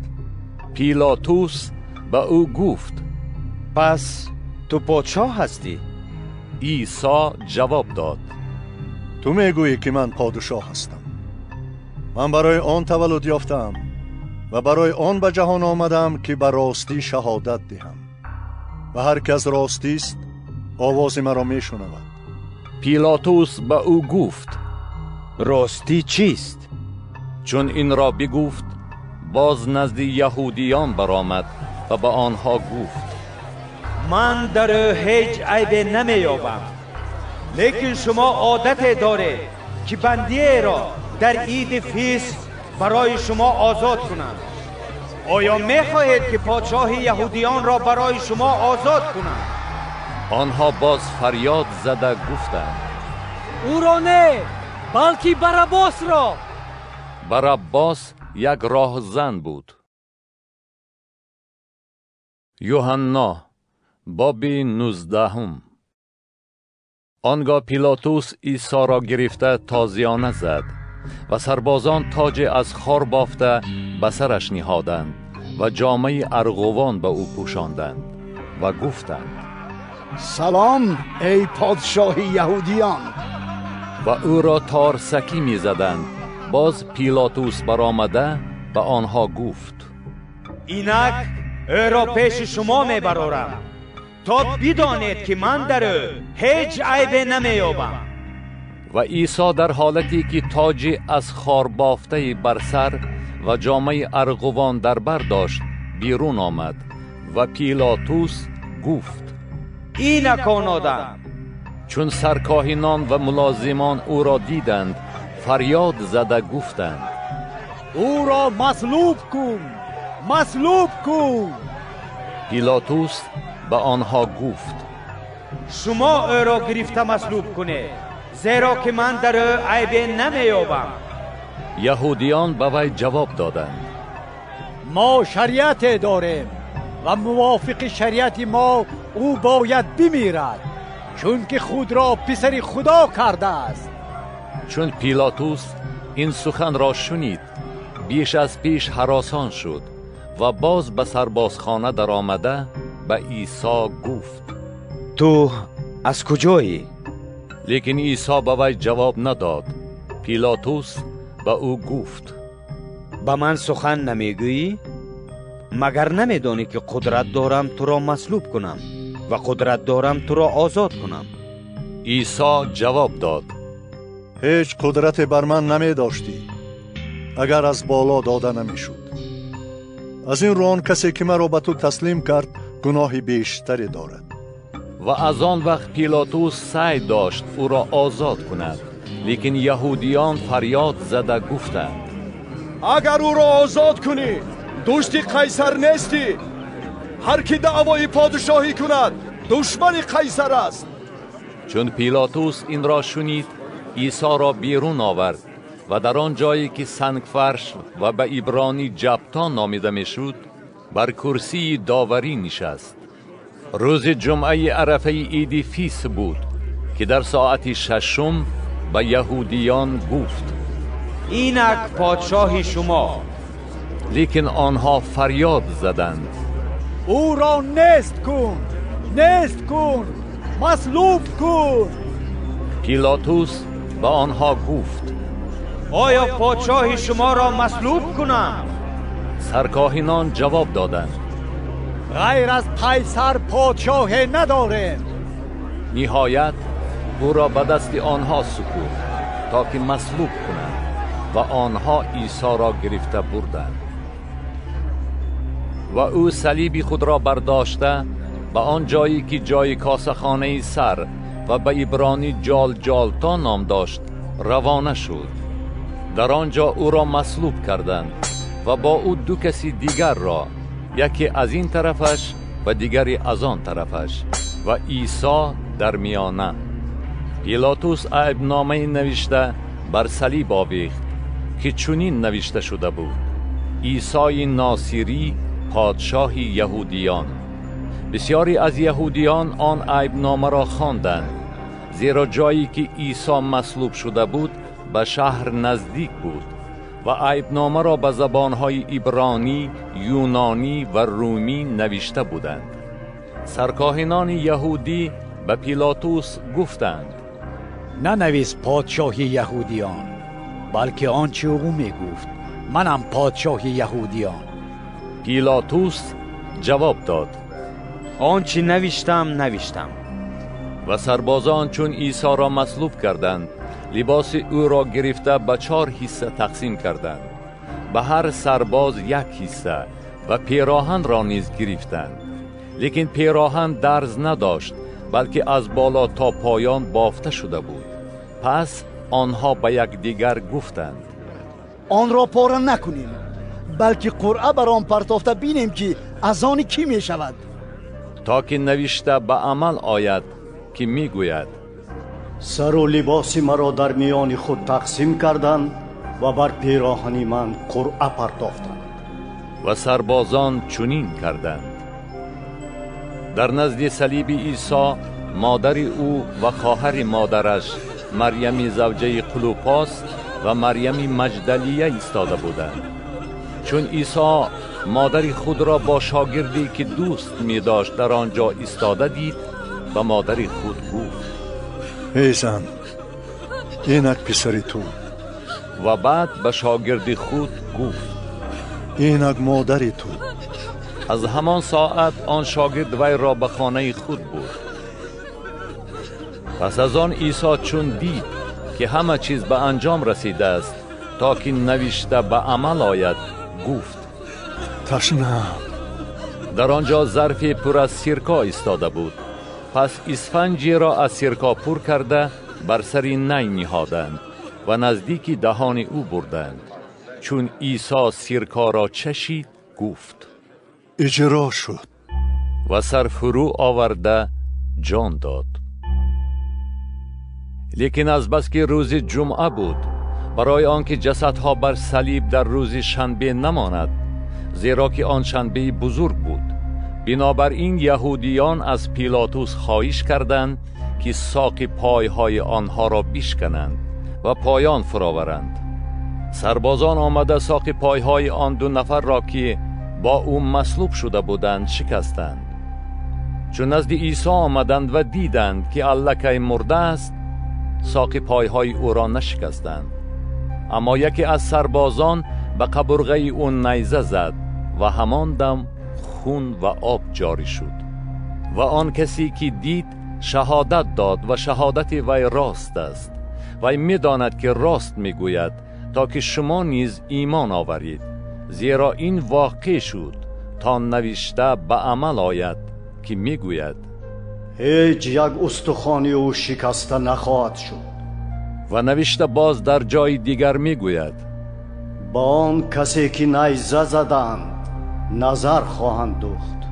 پس از آن یوسف که از اهل حرامات و از ترس یهودیان شاگردی مخفی عیسی بود، از پیلاتوس خواهش کرد که جسد عیسی را بردارد و پیلاتوس به وی اجازت داد. وی آمده جسد عیسی را برداشت. و نیقودیموس که پیشتر شبانه نزد عیسی آمده بود نیز آمد و تقریباً 100 رطل مور و عود آمیخته با خود آورد. آنها جسد عیسی را گرفتند و موافق مراسم دفن یهودیان حنوط پاشیده به کفن پیچاندند. در آن جایی که او مصلوب شد باغی بود و در باغ قبری نوی که در آن هنوز هیچ کس دفن نشده بود. در آنجا عیسی را دفن کردند، زیرا که عرفه شنبه یهودیان بود و آن قبر نزدیک بود. یوحنا باب 20. در روز یکشنبه بامدادان که هوا هنوز تاریک بود، مریم مجدلیه بر سر قبر آمد و دید که سنگ از قبر برداشته شده است. وی در تاز نزد شمعون پتروس و آن شاگرد دیگری که عیسی دوست می داشت آمده به آنها گفت خداوند را از قبر بردند و نمیدانیم که او را کجا گذاشتند.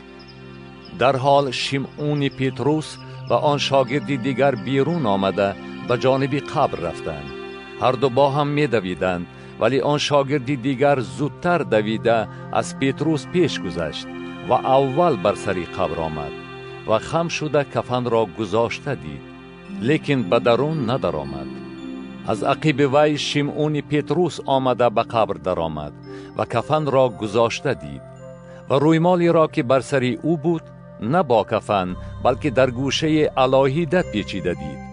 آن شاگرد دیگر که اول بر سر قبر آمده بود نیز به درون در آمد و دید و ایمان آورد، زیرا آنها هنوز نوشته را نفهمیده بودند که او باید از مردگان احیا شود.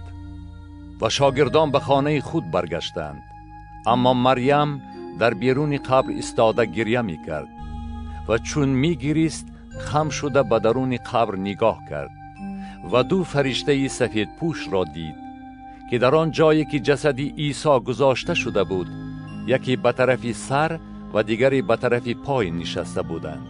آنها به وی گفتند ای زن، چرا گریه میکنی؟ با آنها گفت خداوندی مرا بردند و نمیدانم که او را کجا گذاشتند. چون این را گفت به عقب رو آورد و عیسی را ایستاده دید، ولی ندانست که این عیسی است. عیسی به وی گفت ای زن، چرا گریه میکنی؟ کی را جستجو میکنی؟ وی به گمان آن که این باغبان است به او گفت ای آقا، اگر تو او را برده باشی به من بگو که او را کجا گذاشتی تا که من او را گرفته برم. عیسی به وی گفت ای مریم. وی رو آورده به او گفت ربونی، یعنی استاد. عیسی به وی گفت به من دست نرسان، زیرا که هنوز نزد پدر خود صعود نکردم، لیکن نزد برادران من رفته به آنها بگو من نزد پدر خود و پدر شما، نزد خدای خود و خدای شما صعود میکنم. مریم مجدلیه آمده به شاگردان خبر داد من خداوند را دیدم و به من چنین گفت. بیگاهی خودی همان روز یکشنبه وقتی که شاگردان در خانه جمع آمده از ترس یهودیان درهای آن را بسته بودند، عیسی آمده در میان آنها بایستاد و به آنها گفت سلام بر شما باد. چون این را گفت دستها و قبرغه خود را به آنها نشان داد. شاگردان خداوند را دیده شاد گردیدند. باز عیسی به آنها گفت سلام بر شما باد. چنان که پدر مرا فرستاد من نیز شما را می فرستم. چون این را گفت بر آنها دمید و گفت روح القدس را پیدا کنید. گناه کسی را که عفو نماید آمرزیده می شود و کسی را که عفو نکنید آمرزیده نمی شود. لیکن توما که یکی از آن 12 بود و یکیزک نامیده می شد، وقتی که عیسی آمد با آنها نبود. شاگردان دیگر به وی گفتند ما خداوند را دیده ایم. وی به آنها گفت تا در دستهای او جای میخها را نبینم و انگشت خود را در جای میخها نگذارم و دست خود را بر قبرغه او ننهم، باور نخواهم کرد. بعد از 8 روز با شاگردان او در خانه بودند و توما نیز با آنها بود و درها بسته. عیسی آمده در میان آنها بایستاد و گفت سلام بر شما باد. پس از آن به توما گفت انگشت خود را به اینجا بیار و دستهای مرا ببین و دست خود را بیار و بر قبرغه من بگذار و به ایمان نباش بلکه ایمان داشته باش. توما در جواب او گفت ای خداوند من و ای خدای من. عیسی به وی گفت به خاطر آن که مرا دیده ای ایمان آوردی. خوشا کسانی که ندیده ایمان می آورند. باز بسیار معجزات دیگری عیسی در نزد شاگردانش نشان داد که در این کتاب نوشته نشد، اما این قدرش نوشته شد تا شما ایمان آورید که عیسی مسیح و پسر خداست و ایمان آورده به اسم او حیات یابید. یوحنا باب 21. بعد از آن باز عیسی در ساحل بحر تبریه به شاگردان ظاهر شد. ظاهر شدنش این طور بود: شمعون پتروس، توما که یکزگ نامیده می شد، نتانائیل که از قانای جلیل بود، پسران زبدای و 2 نفر دیگر از شاگردان او با هم بودند. و شمعون پتروس به آنها گفت میخواهم به صید ماهی بروم. به وی گفتند ما نیز همراه تو میرویم. در حال رفته به قایق سوار شدند و آن شب چیزی صید نکردند. وقتی که صبح شد عیسی در ساحل ایستاده بود، لیکن شاگردان ندانستند که این عیسی است. عیسی به آنها گفت ای فرزندان، آیا نزد شما خوراک هست؟ به او جواب دادند نه. او به آنها گفت تو را به طرف راست قایق بیاندازم و خواهید یافت. آنها انداختند و از بسیاری ماهی آن را کشیدن نتوانستند. آن شاگردی که عیسی دوست می داشت به پتروس گفت این خداوند است. چون شمعون پتروس شنید که این خداوند است، جامه‌اش را به خود پیچاند، چون که برهنه بود، و خود را در بحر انداخت. و شاگردان دیگر با قایق آمدند، زیرا که از ساحل دور نبودند، بلکه قریب به 200 ذراع و توری پر از ماهی را کشیدند. و چون به خشکی برآمدند، آتشی افروخته و ماهی بر آن گذاشته شده و نان دیدند. عیسی به آنها گفت از آن ماهی که حاضر صید کردید بیارید. شمعون پتروس رفته تور را پر از ماهیانی بزرگ که 153 عدد بودند به خشکی کشید و با وجود بسیاری ماهی تور ندارید. عیسی به آنها گفت بیایید خوراک بخورید. لیکن از شاگردان کسی جرأت نکرد که از او بپرسد تو کیستی، زیرا می دانستند که این خداوند است.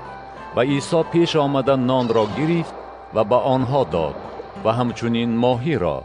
این بار 3 بود که عیسی پس از احیا شدنش از مردگان و شاگردان خود ظاهر شد. بعد از خوراک خوردنشان عیسی به شمعون پتروس گفت: ای شمعون ابن یونس، آیا مرا بیشتر از اینها دوست می‌داری؟ با او گفت: آره خداوندو، تو میدانی که تو را دوست می‌دارم. با وی گفت: با رهای مرا بچران. باز بار دیگر با وی گفت: ای شمعون ابن یونس، آیا مرا دوست می‌داری؟ با او گفت: آره خداوندو، تو میدانی که تو را دوست می‌دارم. با وی گفت: گوسفندان مرا چوپانی نما. و بار سیوم با وی گفت: ای شمعون ابن یونس، آیا مرا دوست می‌داری؟ پتروس غمگین شد که بار سیوم از وی پرسید: آیا مرا دوست می‌داری؟ و با او گفت: خداوندو، تو از همه چیز واقف هستی. تو میدانی که تو را دوست می‌دارم. عیسی با وی گفت: گوسفندان مرا بچران. به راستی به تو میگویم، وقتی که جوان بودی کمرت را خودت میبستی و به هر جایی که میخواستی میرفتی، لیکن وقتی که پیر شوی دستهایت را دراز خواهی کرد و دیگری تو را بسته و آن جایی که نمیخواهی تو را خواهد برد. چنین گفت تا اشارت کند که با چگونه فوت وی باید خدا را جلال دهد. و چون این را گفت به وی فرمود: از عقب من بیا. پتروس به اطراف نگاه کرده دید که آن شاگردی که عیسی دوست می داشت از عقب آنها می آید و این همان بود که در وقت طعام شام به صندوق سینه او تکیه زده گفته بود: خداوندا، کیست آن که تو را تسلیم می کند؟ چون پتروس وی را دید به عیسی گفت: خداوندا، عاقبت وی چی خواهد بود؟ عیسی به وی گفت: اگر خواست من این باشد که تا وقتی آمدنم وی بماند، این به تو چی دخل دارد؟ از عقب من بیا. بنابراین در میان برادران چنین سخن پهن شد که آن شاگرد نخواهد مرد. لیکن عیسی به وی نگفت که وی نخواهد مرد، بلکه گفت: اگر خواست من این باشد که تا وقت آمدنم وی بماند، این به تو چی دخل دارد؟ و این شاگردی است که به این چیزها شهادت می‌دهد و اینها را نوشت و ما می‌دانیم که شهادت وی راست است. باز بسیار اعمال دیگری عیسی به جا آورد که اگر مفصل نوشته شود، به گمانم تمام دنیا هم آن کتاب‌های نوشته شده را گنجایش دادن نمی‌توانست. آمین.